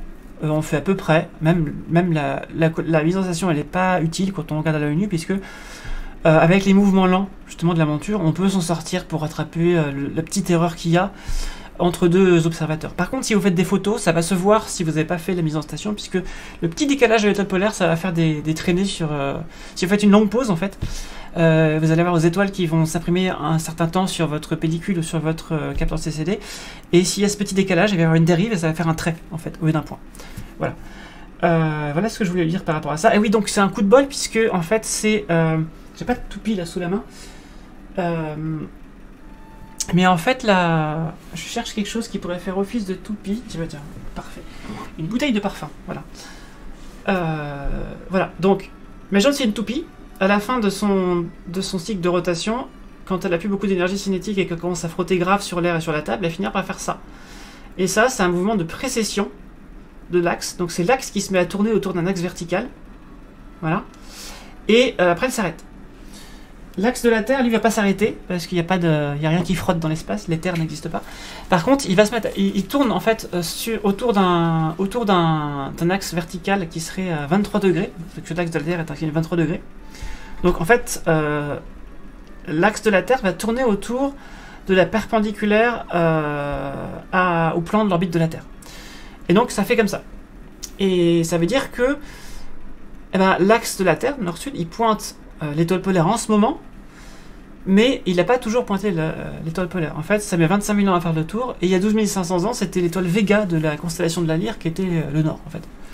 Et entre les deux, pas grand-chose. Je sais pas si des gens ont déjà tracé comme ça, du coup, le trajet que ça fait, et quelles sont les étoiles polaires successives. Et pareil, dans l'hémisphère sud, pour l'instant, pas de bol, ça pointe rien du tout, le sud. Du coup on se démerde avec quelques constellations, enfin c'est un peu plus galère de mettre en station un télescope dans l'hémisphère sud, voilà. Et peut-être que avant il y avait une étoile polaire sud et pas d'étoile polaire nord, voilà. Vous savez tout. On passe à la suite. Question numéro 11. Dans quel observatoire français a été détectée pour la première fois une exoplanète autour d'une étoile de type solaire? À l'observatoire de Paris, à l'observatoire du Pic du Midi, à l'observatoire de Nice ou à l'observatoire de Haute-Provence? Là, on passe à la partie historique, géographie, tout ça. On a fini avec le télescope et son fonctionnement. Alors, ce sont les Suisses Michel Mayor et Didier Queloz qui ont trouvé une planète de type Jupiter autour de l'étoile 51 Pégasi. Donc la 51e étoile de la constellation de Pégase, enfin de la zone de la constellation de Pégase, en termes de luminosité. Elle est en fait à peu près en plein milieu du carré de Pégase, donc il y a 2 étoiles en milieu du carré de Pégase qu'on voit à l'œil nu, et elle est à peu près par là. Enfin si, j'ai de la chance de la visiter. Et moi j'ai même travaillé, figure-toi. Quand j'étais petite, je l'avais visité plusieurs fois, et je vais un jour je travaillerai là. Et puis j'y ai fait un stage, et de Master 1, c'est ça, Master 1, et après j'y ai fait une partie de ma thèse, puisque j'ai travaillé sur un instrument qu'on a installé là-bas. Dans cette coupole-là, sur ce télescope-là, et j'y ai même chanté avec mes guitares dans la coupole. L'observatoire du pic de la Mirandole, c'est quoi ça? Allez. Observatoire de Haute-Provence, effectivement. À savoir que l'observatoire de Paris, l'observatoire de Nice, il y a trop de pollution lumineuse pour y faire la plupart des observations astronomiques. Ce qu'on y fait encore, ce sont des observations d'occultation stellaire qui ne nécessitent pas beaucoup de lumière. En tout cas, une partie d'entre elles. Occultation, quand une planète du système solaire ou un astéroïde du système solaire passe devant une étoile lointaine, on peut encore faire ça. Dans les observatoires des villes ou les transits de Vénus devant le Soleil, etc. Par contre, quand ça devient un peu plus complexe en termes de luminosité, ça passe plus. Donc, observatoire de Provence, effectivement, au télescope de 193 cm, la grande coupole à côté de Saint-Michel l'Observatoire, et qu'est-ce que je veux dire, donc Didier Queloz et Michel Mayor, étoile 51 Pégase B avec l'instrument Elodie qui était un spectromètre. Et donc, qu'est-ce qu'ils ont fait? Ils ont observé le spectre de ces étoiles-là. Dans l'atmosphère de ces étoiles, bien sûr, il y a des atomes, notamment de l'hydrogène, qui va absorber une certaine longueur d'onde. Chaque élément de l'atmosphère de l'étoile va absorber une certaine longueur d'onde, et ces longueurs d'onde sont décalées vers le rouge quand ces étoiles se rapprochent de nous, et vers le bleu quand ces étoiles s'éloignent de nous, par rapport à ce qu'elles sont en réalité intrinsèquement. De même manière qu'un camion de pompier, il a une sonorité intrinsèque quand il bouge pas, et quand il s'approche de vous, c'est plus aigu, quand il s'éloigne de vous, c'est plus grave, parce que la longueur d'onde des aigus, les crêtes des vagues sont plus rapprochées, et les graves sont plus éloignés, c'est-à-dire que le camion en fait compresse les ondes sonores qu'il émet vers l'avant, donc ça devient plus aigu, et se distende en fait derrière, bien plus grave. Pour les étoiles c'est pareil, puisque le bleu c'est l'aigu de la lumière, et le rouge c'est le grave de la lumière. Alors, il se trouve que les étoiles qui ont une planète assez lourde autour ne tournent pas sur elles-mêmes. Comment dire? La planète ne tourne pas autour de l'étoile, mais les deux tournent autour d'un centre de gravité qui est pas exactement au centre de l'étoile. Si la planète est très lourde, elle est un petit peu à côté, ce qui fait que l'étoile, elle a un mouvement, comme l'étoile polaire en fait, un truc comme ça. Et donc, elle se rapproche, elle s'éloigne, se rapproche, elle s'éloigne, et ça s'appelle la vitesse radiale. Si on mesure le spectre de ça et qu'on voit le décalage des raies vers le rouge et vers le bleu, vers le rouge, vers le bleu, vers le bleu, ça veut dire que l'étoile s'éloigne puis se rapproche de nous, et selon l'amplitude de ça, selon la ligne de visée, parce qu'il faut aussi savoir si on est dans le plan ou perpendiculaire au plan de l'orbite de cette planète, ça va faire il y aura un sinus de l'angle à multiplier, donc qui va peut-être pouvoir, qui va faire un petit bémol, mais on remonte en fait à la masse de la planète, du coup, par rapport à l'amplitude de ça, plus exactement à la masse de la planète fois le sinus de l'angle du système planétaire en question. Et la seule façon d'avoir exactement la masse de la planète pour être vraiment sûr, c'est d'observer cette planète avec une autre méthode qu'on appelle la méthode des transits par exemple, qui permet elle de s'assurer de l'angle justement, parce que s'il y a un transit planétaire, ça veut dire que la planète passe devant son étoile, entre l'étoile et nous sur la ligne de visée, ça veut dire qu'on observe bien le système par la tranche, et donc il n'y a pas de sinusie, parce que sinus 0 égale 0. Voilà. Il y a d'autres méthodes pour trouver ça, mais voilà. Et une fois qu'on a ça, ce qui est génial, c'est qu'avec les transits planétaires, on sait de combien la lumière de l'étoile baisse, et donc on sait, comme on sait quel type d'étoile c'est, etc., on peut connaître la taille de l'étoile, et donc on peut savoir, sur la taille apparente de l'étoile, quelle taille fait l'ombre de la planète, et donc quelle taille fait la planète, potentiellement avec plus ou moins la distance de la planète, la projection de l'ombre, etc. Et du coup on a la taille. Grâce au fait qu'on a l'angle, si on a fait les vitesses radiales sur cette même étoile, on a la masse. Avec la taille et la masse, on a la densité. Et donc, c'est l'un divisé par l'autre. Hein. Et donc, avec ça, on sait si la planète elle est plutôt potentiellement faite de gaz, ou potentiellement faite de roche, ou potentiellement faite de liquide. Voilà, vous savez tout. Et si on n'arrive pas à combiner les deux méthodes, c'est-à-dire si l'angle n'est pas bon du système solaire, du système planétaire, on sait qu'on a toujours ce sinusie qui nous embête. Et de même, si on n'a que le transit et qu'on n'a pas la vitesse radiale, on n'a pas la densité. Voilà. Donc il faut vraiment combiner les méthodes, à la fois pour confirmer que la planète est bien là, il faut répliquer l'observation avec la même méthode et avec d'autres méthodes, et à la fois pour focaliser encore plus les informations. Voilà. Oui, voilà, c'est ça exactement. Parlons astronomie. Un autre moyen d'avoir la masse, c'est combiner avec de l'astrométrie ou de l'imagerie directe. Exactement. Donc voilà, c'est ce que je disais. Il y a d'autres façons. On peut faire aussi d'autres façons de converger. On peut faire aussi avec les micro-lentilles gravitationnelles. Et je crois que c'est comme ça que qu'on a trouvé des exoplanètes dans d'autres galaxies aussi, carrément. Là, c'est carrément... on fait un télescope avec une étoile. Il y a une étoile sur la ligne de visée en plus qui va faire loupe, en fait, et qui va nous permettre d'augmenter la luminosité qu'on reçoit de l'étoile et de la planète d'intérêt qui sont derrière. Voilà. Voilà. Allez, c'est parti. Hop. Et il faut que je boive. Allez, que signifient les initiales ESO, organe astronomique de l'Europe? Est-ce que c'est European Spatial Observatory, European Synchrone Observatory, European Southern Observatory ou European Scientific Observatory? Alors, Meudon, Paris, on l'utilise effectivement pour les TP, Techno-Viking, mais aussi professionnellement pour tout ce qui est transit et occultation stellaire. Et aussi surveillance du soleil avec le sidérostat. Voilà, donc il y a quand même encore des observations professionnelles qui se font dans les villes, mais sur des domaines très très limités. C'est dans notre galaxie l'antigravitationnelle, d'accord. Je sais pas, je croyais qu'il y a récemment une planète qui a été découverte dans une autre galaxie. Je sais pas quelle méthode ils ont utilisée, j'ai pas lu la news encore. J'ai pas eu le temps. C'est European Southern Observatory, c'est un organisme de l'Europe qui du coup gère les télescopes qui sont notamment au Chili, le VLT et tout ça. Et sûrement d'autres endroits dans l'hémisphère sud, puisque pour l'installation du Chili, le désert de la Namibie avait été suggéré. Et ils ont fini par choisir le Chili, et les critères, c'était des critères de qualité du ciel et de géopolitique, j'imagine, et d'économie, ou de technicité, tout ça. Voilà.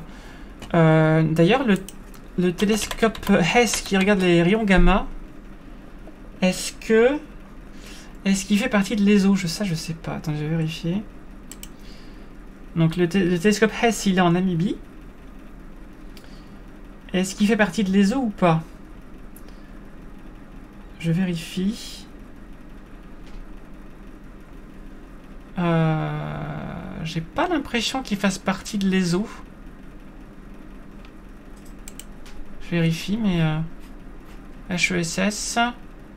J'ai pas l'impression qu'il fasse partie de l'ESO. Je croyais, mais non en fait. Voilà. Bah écoutez. Ok, voilà. D'ailleurs, le télescope HESS, c'est rigolo parce que c'est des miroirs un peu qui ont l'air un petit peu moches. Des miroirs avec de l'aluminium, hein, optique. Parce qu'en fait, on s'en fout totalement de la résolution. Ce qui compte, c'est la quantité de lumière, parce que ce qu'on détecte, c'est non pas les rayons gamma directement, mais le rayonnement de Cherenkov, si je ne me trompe pas. C'est-à-dire un flash de lumière visible bleue qui se produit quand un rayon gamma venant de l'espace vient frapper les molécules de l'atmosphère. Et donc c'est ces flashs qu'on détecte et qui nous donnent du coup la direction de la source gamma qui a provoqué ce flash. Et donc du coup ils n'ont pas besoin d'avoir une résolution de ouf, tout ce qu'ils veulent c'est capter un flash bleu en fait. Donc voilà, je vous laisse... C'est une digression, hein, mais je vous laisse regarder ça si ça vous intéresse. Voilà, c'est en Namibie.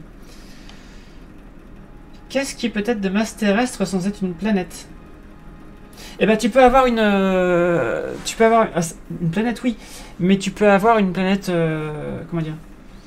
Si tu as une planète qui a de la masse de la Terre mais qui est extrêmement grande, eh ben ça va être une planète qui est très peu dense et potentiellement une planète gazeuse. Voilà. Et après, tu peux effectivement avoir un objet de masse terrestre qui soit tellement peu dense qu'en fait c'est un nuage, quoi. Ou encore un truc encore exotique avec une densité exotique, un état de la matière exotique. Enfin, voilà, c'est... Il faut pas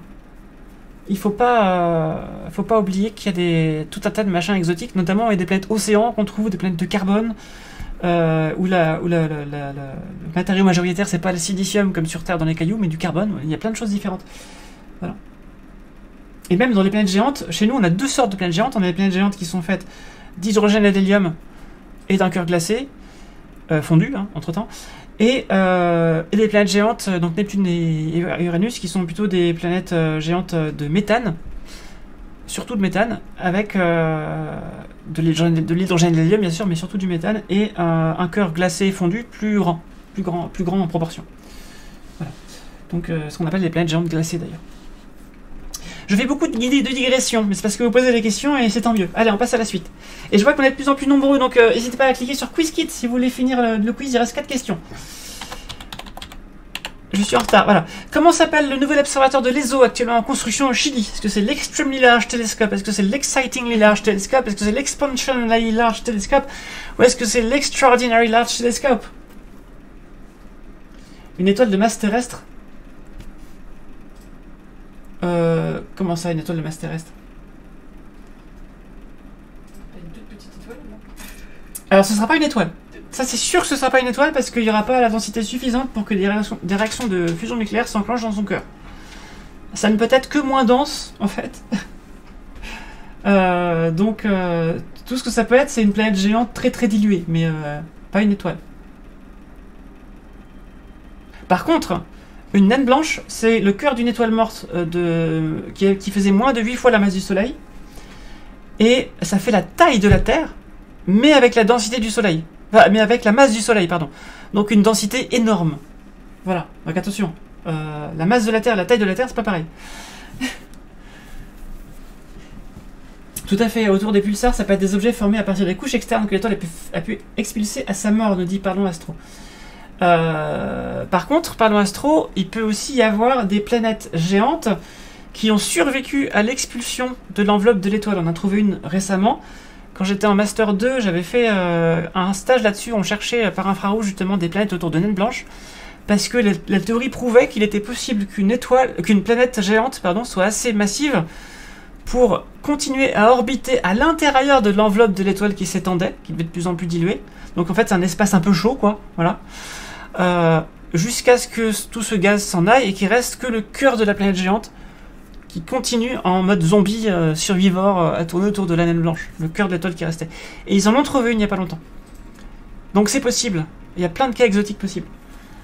Et il existe aussi des planètes flottantes qui sont soit des planètes éjectées de leur étoile, soit des planètes qui sont formées comme des étoiles, mais avec pas assez de matière pour faire ni une naine rouge, ni une naine brune, pardon, ni une étoile. Je rappelle que la naine brune, c'est entre la planète géante gazeuse et l'étoile, puisque la planète géante gazeuse, ça n'émet pas de lumière à proprement parler, ça émet un petit peu d'infrarouge, mais pas beaucoup.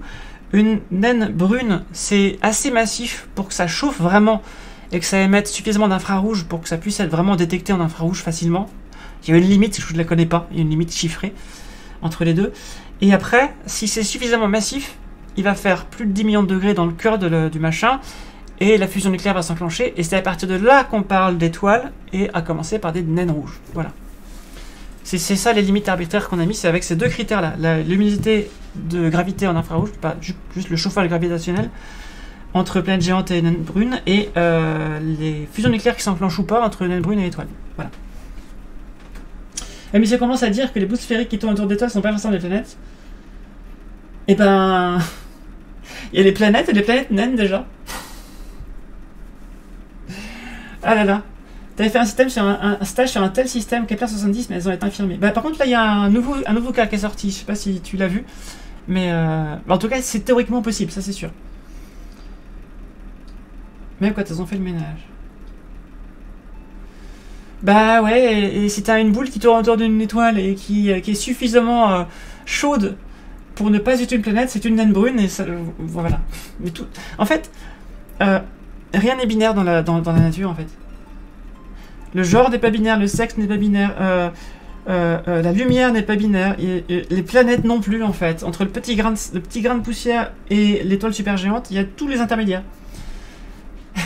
Et voilà, c'est comme ça. Nous, notre cerveau, il a besoin de faire des catégories pour comprendre le monde. C'est l'ontologie, on a besoin de ça. Sinon, on s'en sort pas. Et du coup, on découpe comme ça, pour faire sens. Là où ça pose problème, c'est quand on essentialise ces catégories. Faut pas confondre la norme mathématique et la norme sociale. Faut pas confondre la catégorie et le jugement de valeur. Voilà, c'est pas pareil. C'est-à-dire que une étoile, ça existe, parce que c'est pratique que ça existe. Mais s'il y a une étoile qui a une tache sur la gueule... ça reste une étoile. On va pas faire genre non, t'as pas une vraie étoile parce que t'as une tache sur la gueule. D'accord, hein, c'est pareil. Voilà, donc les cases, c'est bien. Les cases, c'est bien. Les jugements sur les cases, c'est pas bien. Voilà. Alors, attends. Jordan Lakes believes le Mr. Robot ne serait pas d'accord. Je sais pas de quoi tu parles. Mais bonjour. Les ordinateurs, ils sont binaires ou pas? Alors, les ordinateurs, actuellement, ils sont censés être binaires, sauf qu'il existe des bits flip. Les bits flip, c'est quand un rayon cosmique va taper dans un bit et le switcher. Et notamment, c'était une élection aux États-Unis où une candidate avait eu tout d'un coup 4096 voix de plus que ce qu'on a compté à la main. Parce qu'il y a un bit qui a flippé. 4096, c'est louche en général. Hein. C'est un multiple de 8, c'est louche. Et donc elle s'est récupérée 4096 voix de plus. C'est quand même binaire, mais ça inclut des, comment dire, des changements dans les données qu'on s'attendait pas, quoi. Bon allez, on y va. C'était donc l'Extremely Large Telescope. Et bravo à la personne qui est excitée par cette information parce que c'est quand même très excitant.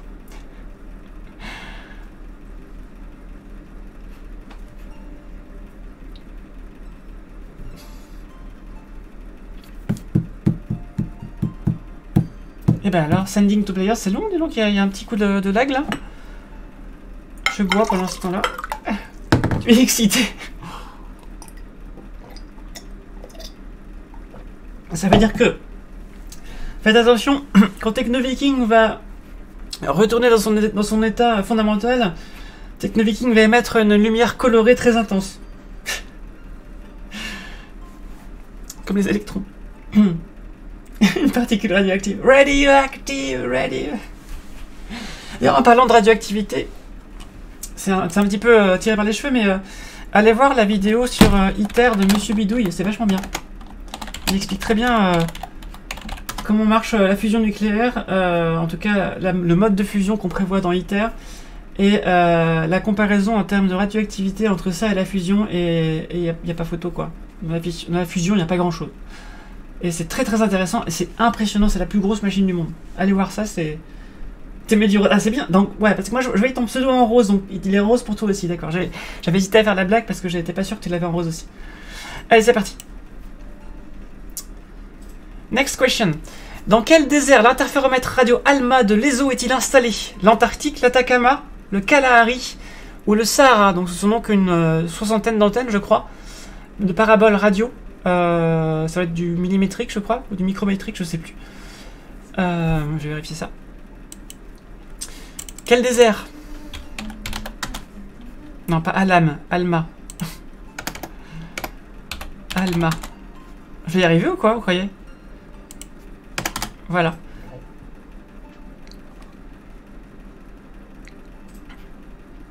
Non, mais je veux Alma... ça, là. Millimétrique? Ah, merci, pardon, Astro. Ouais, c'est ça. Bah oui, oui, je suis bête. Atacama Large Millimeter Array.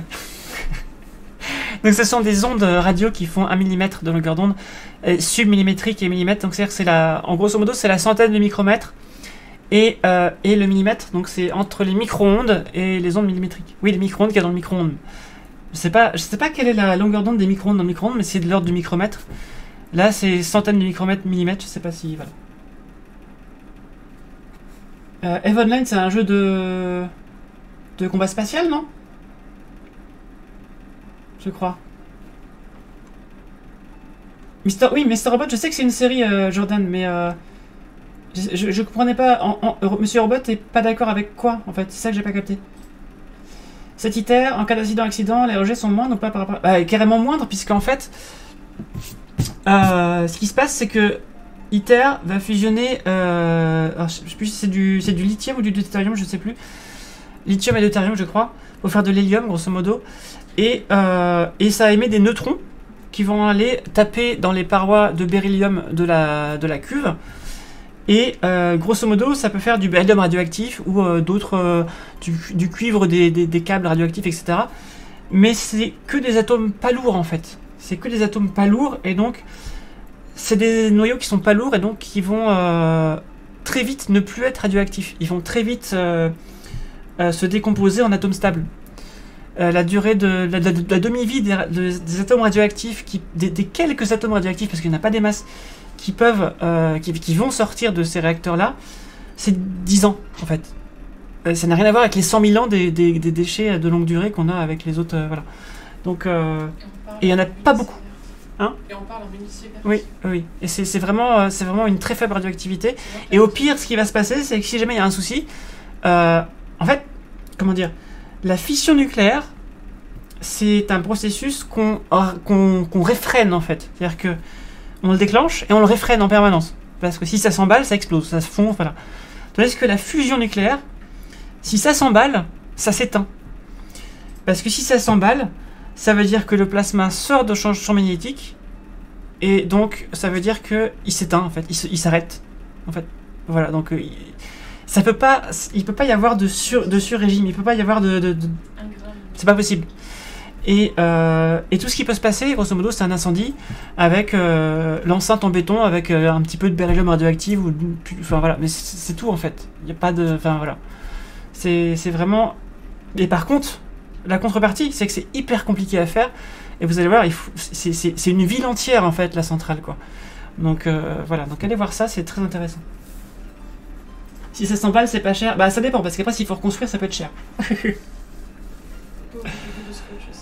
Ça s'emballe comme l'Arc de Triomphe par Christo. J'ai dit oui. Et d'autres ma question, l'existence des choses et sa pensée en parlant des binaires, qu'une personne est définitivement en de choix. Ah oui, oui. En termes de choix, tu veux dire? Bah oui, en termes de choix, on fait oui ou non, effectivement. C'est vrai. C'est vrai, mais par contre... comment dire? On décompose le monde en catégories. Alors, à chaque fois, bien sûr, la décision, c'est oui ou non. Est-ce que je mets la case jusque-là? Est-ce que je fais la case ou pas? Effectivement, oui ou non. Mais en pratique, avec une suite de décisions binaires infinitésimales, qu'on ne se rend pas compte qu'on les fait, on découpe un truc qui continue en cases, en quelque sorte. Donc, voilà. On continue, c'est parti. Donc, c'est bien l'Atacama. Sur le plateau de Charnantor. Charnantor, c'est dur à dire. Avec un J. Charnantor.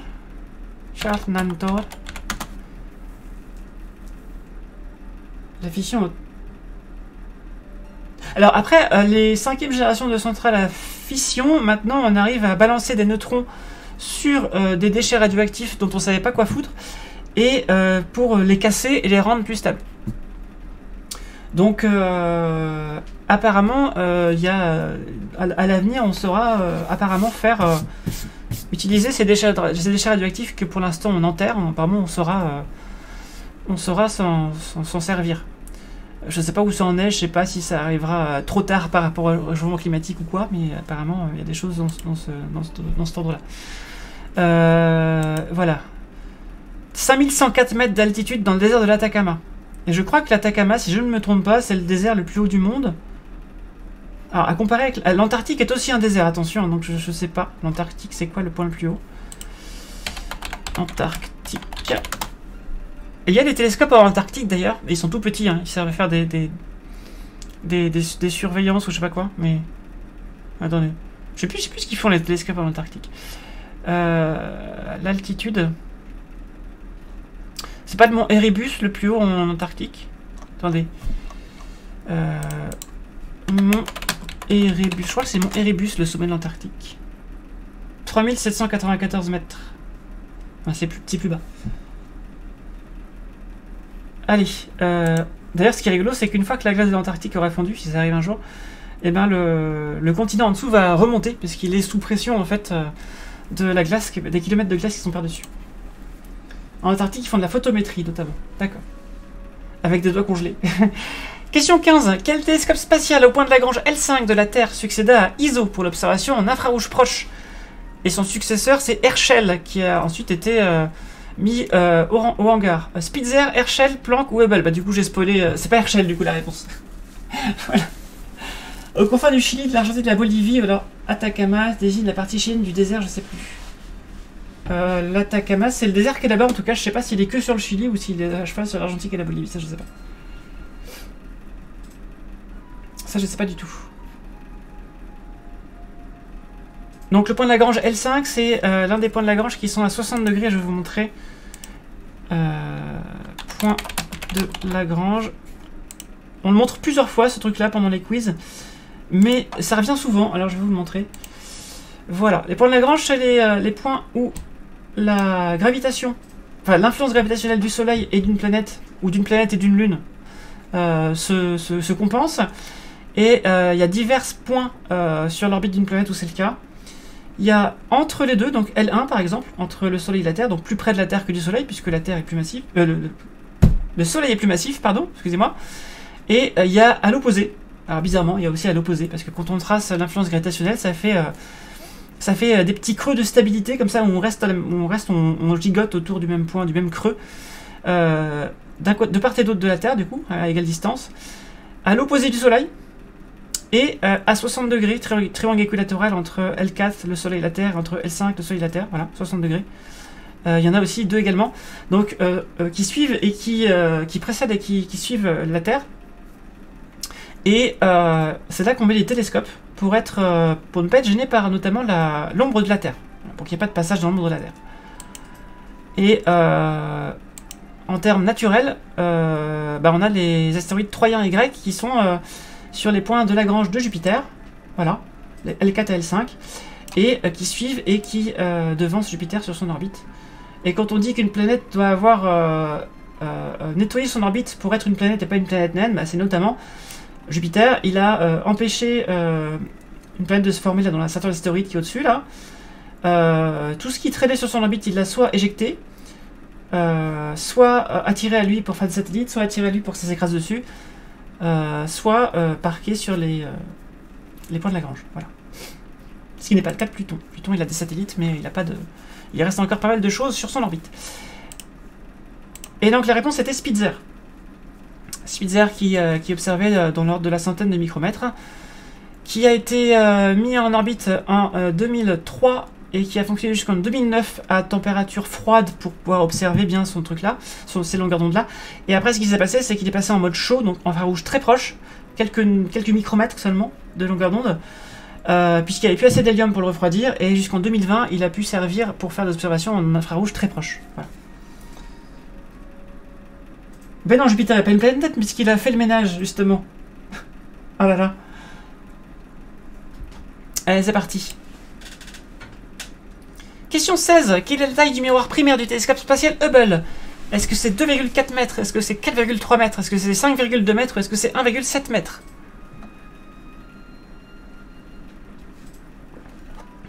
J'ai soif. Truc de fou.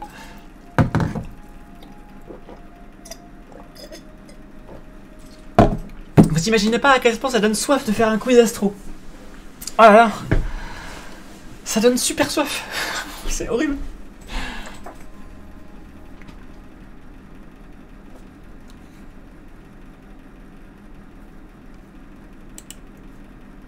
Alors.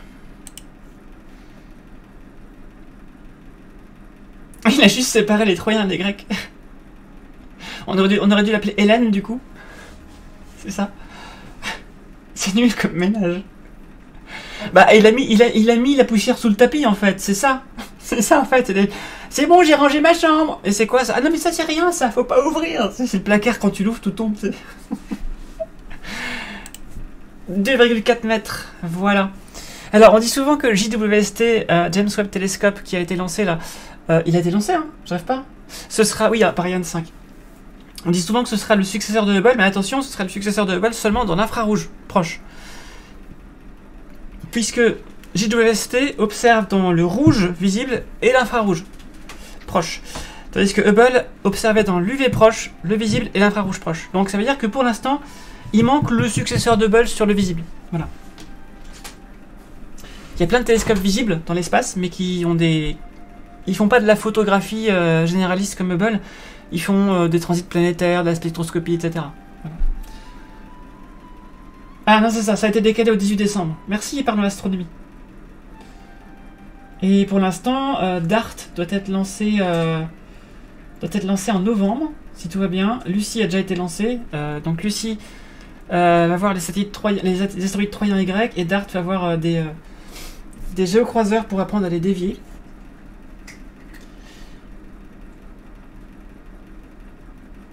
Merci Wawizity School pour l'info. Attends, mais tu viens pas de répéter ce que Pablo Astro vient de dire? Je sais pas. Peut-être un mauvais copier-coller, je sais pas. Jordan, je me demandais d'ailleurs si des jumelles suffisent pour observer les astres de façon relativement appréciable. Ah, c'est une très bonne question, Jordan. Alors, je te conseille de prendre des lunettes qui sont au moins du 8 x 50, sinon ça vaut pas le coup, et un trépied. Ça, c'est crucial parce que, en fait, le corps humain n'est pas très stable et aux jumelles, des étoiles sont des asticots. Voilà, faut le savoir. Et tu vas faire comme Galilée qui a cru voir des oreilles à Saturne parce que sa lunette de Galilée était un peu pourrie. Et les anneaux, il a pris pour des oreilles qui évoluaient avec le temps à mesure que Saturne tournant autour du Soleil, l'angle des anneaux changeait comme ça. Donc il a vu des oreilles. Avec des jumelles sans trépied, on voit des asticots. Donc prends un trépied. Donc 8 x 50, et si tu peux, si tu as les moyens, des 10 x 80 ou des 20 x 80, avec trépied, et là, mais tu peux voir des trucs de fou, tu peux te faire une randonnée de la Voie lactée comme ça, sur toute la bande comme ça. Tu vois plein de nébuleuses, d'amas d'étoiles et tout ça. Tu peux te faire aussi les satellites de Jupiter, les bandes de nuages sur Jupiter, tu peux te faire tout comme une petite lunette en fait. Donc et puis avec le confort du binoculaire, c'est génial. Voilà. Galilée m'a vu autour de Saturne. Mais oui, le boucle d'oreille, tout à fait. Allez, nouvelle question.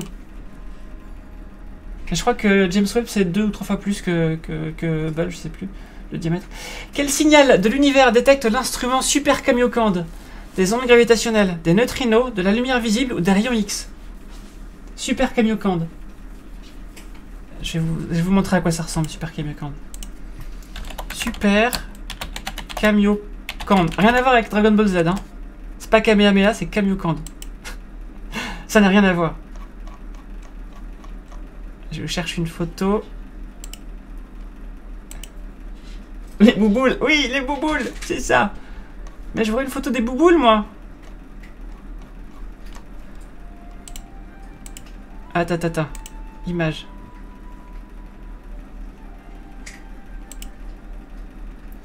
Voilà. Ouvrir l'image dans un nouvel onglet. Voilà. Super Kamiokande, c'est ça. J'ai pas mis de télescope parce que c'est un petit peu un abus de langage. Mais voilà, Super Kamiokande, c'est ça. Et pour information, il est à 1000 mètres sous la Terre. Voilà. T'as dit quoi, ma chérie? Je sais pas, ça doit être sûrement climatisé. C'est bien 1000 mètres sous la Terre. Attendez, je vérifie que c'est bien 1000 mètres sous la Terre. Je sais plus. Je crois que c'est 1000 mètres sous la Terre, mais je sais plus, je suis plus sûr là tout d'un coup. 600 mètres de profondeur, c'est ça. Non, non, Hyper Kamiokande serait à 600 mètres de profondeur. C'est quand d'ailleurs, Hyper Kamiokande?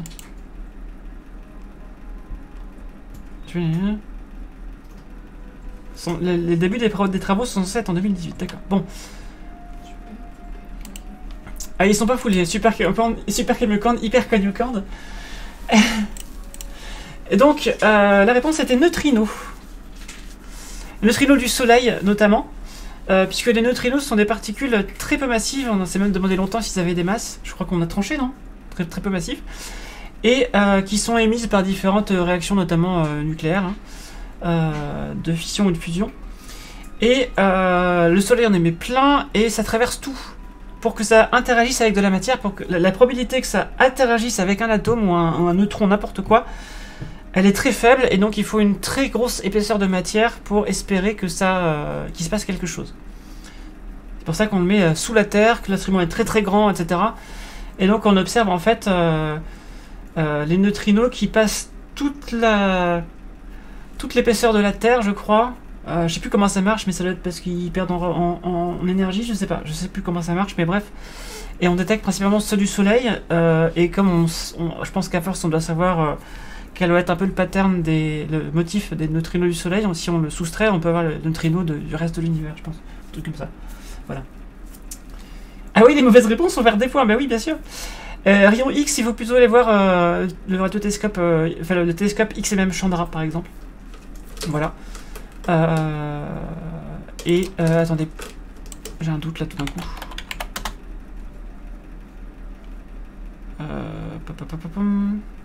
Deux petites secondes.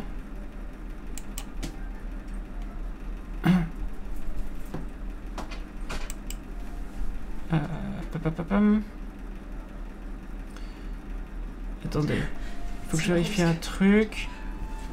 Oui, c'est ça. Non, Planck, j'ai failli dire une bêtise, mais Planck, c'est le micromètre aussi. C'est le rayonnement cosmologique. Donc, c'est XMM Chandra qui observe en rayon X. Et en gamma, bah, il y a S sur Terre, par exemple, qui observe en gamma. Voilà. Attention, le chat. Oh oui, oui, ce petit chat, ce petit chat. Ce petit palmier d'amour. Ce petit palmier. C'est marrant parce que Technoviking, il a tapé saut au même moment où Padmé saute. Voilà, on passe à la suite. Bravo à ceux qui ont trouvé. Dans quel observatoire Edwin Hubble a-t-il fait ses mesures ayant conduit à la preuve de l'expansion de l'univers? Est-ce que c'est le mont Wilson? Est-ce que c'est le mont Mégantic? Est-ce que c'est Mauna Kea? Ou est-ce que c'est Kitt Peak? Kim Peek, c'est qui ça? Attention de ne pas confondre avec Tim Peake, qui est un astronaute américain. Non, Tim Peake, non. Attends, Tim Peake, c'est un astronaute britannique, je dis n'importe quoi. C'est l'agence spatiale européenne. Attendez. La Grande-Bretagne fait partie de l'ESA ou pas? J'ai un doute du coup. Ils sont pas sortis de l'ESA? Si? Non?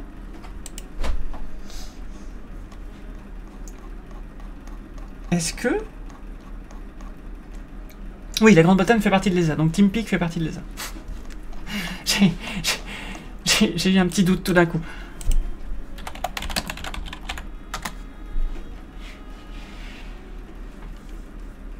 Ah bah, comment ça s'écrit Tim Peake? Tim Peake? Bah mince, comment ça s'écrit Tim Peake?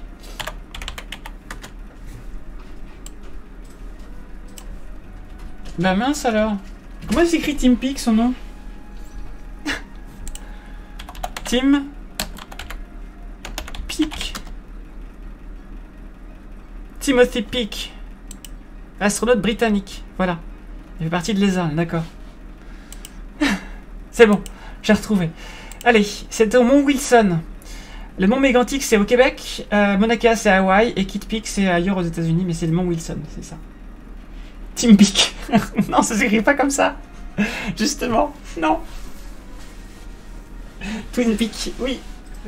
Twin Peaks. Kim Peek, c'est pas le gars qui a inspiré le film Rain Man, je sais pas. C'est ça. Ah d'accord, ma chérie dit c'est ça. Ne pas confondre avec Pikes Peak, qui est une course automobile. D'accord. Et il y a un jeu aussi d'objets cachés qui s'appelle quelque chose Peak sur Steam.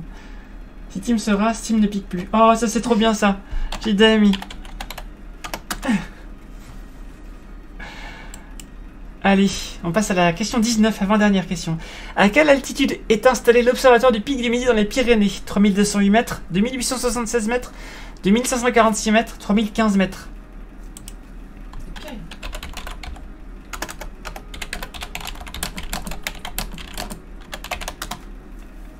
Sachant que j'ai mis la hauteur de la montagne. Hein, parce que l'observatoire, il est bien sûr sur une certaine...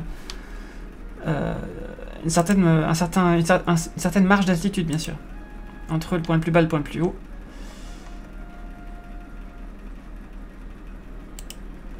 Hop. Le Pic du Midi. Ben voilà. J'y ai passé une nuit là-haut. Pour faire une observation de... c'était quoi? C'était Pluton. Pluton passant devant une étoile lointaine. Et il y a eu un orage de neige ce soir-là. Et avec... en fait, comme ça fait un énorme effet de pointe, malgré l'antenne paratonnerre qui est là, il y a des alarmes qui se déclenchent quand il y a un orage. Et vous sentez l'électricité dans l'air, même à l'intérieur, vous sentez vos poils qui se hérissent en fait. Il y a des arcs électriques entre les fenêtres, entre les poignées de porte, les poignées de fenêtres. Il y a des prises électriques qui pètent. Et tu te dis, oh la jolie neige qui tombe, j'ai envie de... Non, non, tu vas pas dedans, non, non, non. Il y a même parfois la foudre en boule qui course les gens dans les couloirs, c'est déjà arrivé. C'est Oui, c'est des phénomènes électromagnétiques qui se mettent à parcourir comme ça des couloirs, sans aucune volonté, hein, mais... voilà, voilà. Et je me souviens, dans le hall d'entrée, le truc où il y a les touristes d'habitude, les portes en verre qui coulissent là, et moi ça fait paf comme ça, et il y avait des gerbes d'étincelles qui sont sorties en fait des boîtiers des portes et se sont arrêtés comme ça. Ok, on va pas aller dehors je crois. Ça va pour une soirée d'Halloween, ouais c'est ça. Il y a un délai sur mobile quand tu lances la question suivante. En fait, je reçois. Ah ben pourtant, j'ai mis le décalage. Hein. Et donc, voilà, il y a une tempête de neige. C'était un 14 juillet, hein, attention. C'est de la foudre globulaire, là? C'est le tournesol qui en est victime? Oui, c'est ça. C'est plein de... Et vous savez, quand il y a des orages aussi, il y a des éclairs vers le haut, au-dessus des nuages. Et on les voit depuis la Station Spatiale Internationale. Je sais plus comment il s'appelle, attendez. Éclairs... Les farfadets, je crois. Éclairs vers le haut.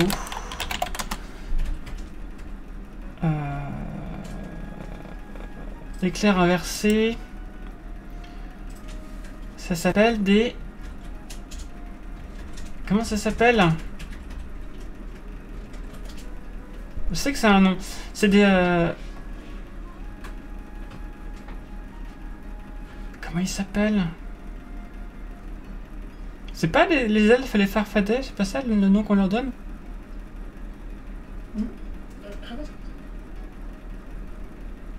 Ah, du coup, je rate le début du décompte et je perds pas à 7 points. C'est vrai que tu veux perdre, pardon. Moi, j'essaie d'avoir 100 tout pile. J'y arrive. Comment ça s'appelle?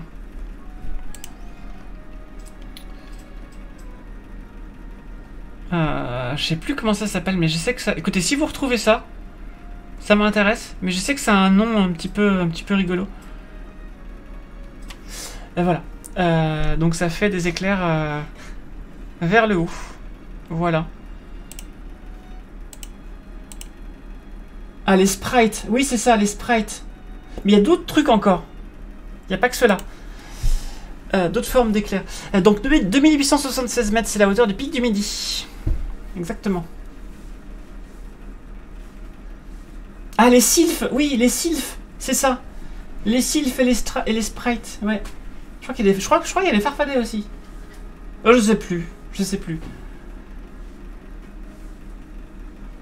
Trifon, on l'a vu pour de vrai? Trifon. C'est qui Trifon? Tournesol, c'est le prénom. Il s'appelle Trifon, c'est pas Hippolyte? Je crois que c'est... Non, je suis à peu près sûr que c'est Trifon Tournesol. En parlant de BD, ma chérie m'a acheté le nouvel Astérix, le Griffon, et le dernier album de Spirou, L'espoir malgré tout, de Émile Bravo, qui est vachement bien, sur la Seconde Guerre mondiale. Une version de Spirou très réaliste, très...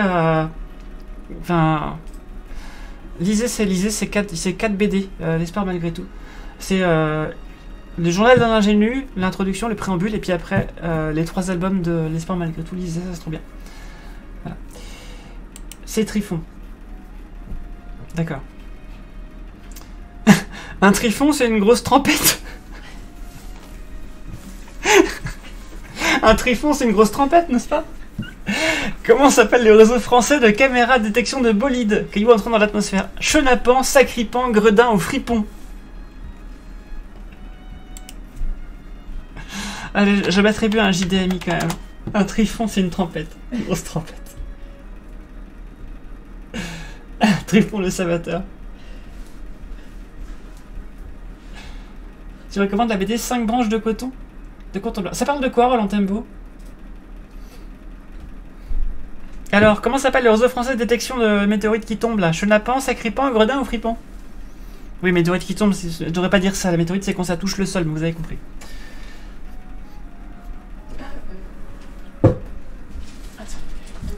Sachant que pan, ça veut dire phénomène atmosphérique non identifié. Ça veut dire ovni en fait. C'est pour ça que j'ai mis sacripan et chenapan. Qu'est-ce qui est chaud et qui attend? Chenapan? Tu vois, le Gépan, c'est quand ils en ont trouvé un. Gépan, ah oui, le Gépan, c'est quand ils en ont trouvé un. Le Gépan. Le Gépan, c'est l'organe du CNES qui répertorie les pans, justement. Allez, c'est Fripon. Ça s'appelle Fripon. Et si vous avez une structure quelconque d'astronomie ou autre, vous pouvez tout à fait contacter Fripon pour qu'il y ait de vous installer une caméra Fripon pour participer au projet. Voilà. Je vous mets le lien ici. Et donc Fripon, ça sert du coup à trianguler en fait les trajectoires de bolides pour aller voir où tombent en fait les cailloux et les récupérer. Direction François Collat, l'observateur de Paris. Bah, c'est avec lui que j'ai fait du coup la nuit d'observation au pic du Midi. D'ailleurs, c'était en 2007, je crois. Fripon, acronyme de l'anglais Fireball Recovery and Interplanetary Observation Network. Et vous savez que c'est un Français qui a fait le titre quand c'est rigolo, du coup. Les sigles français sont rigolos. Voilà. Moi, je rappelle, hein, j'avais créé un sigle pour un instrument durant ma thèse qui s'appelait Myosotis. Voilà. Parce que ça parlait de... C'était un robot qui mettait des fibres sur les différentes étoiles du champ du télescope pour aller récupérer la lumière et faire des courbes de lumière pour chercher les objets du système solaire. Donc en tout, ça faisait Myosotis. Cherchez pas, c'est... Voilà.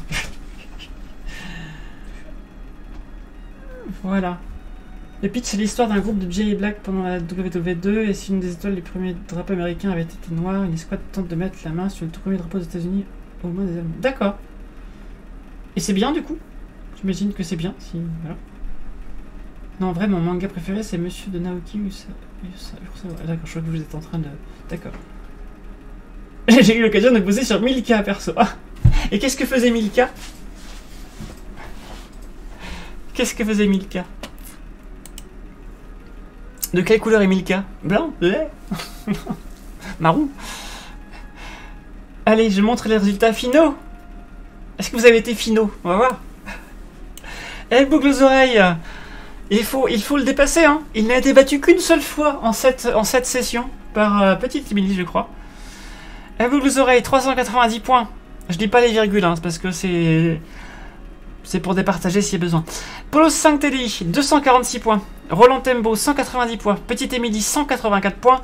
Parlons Astronomie, 175 points. Splanknopler, ma chérie, 99,976 points.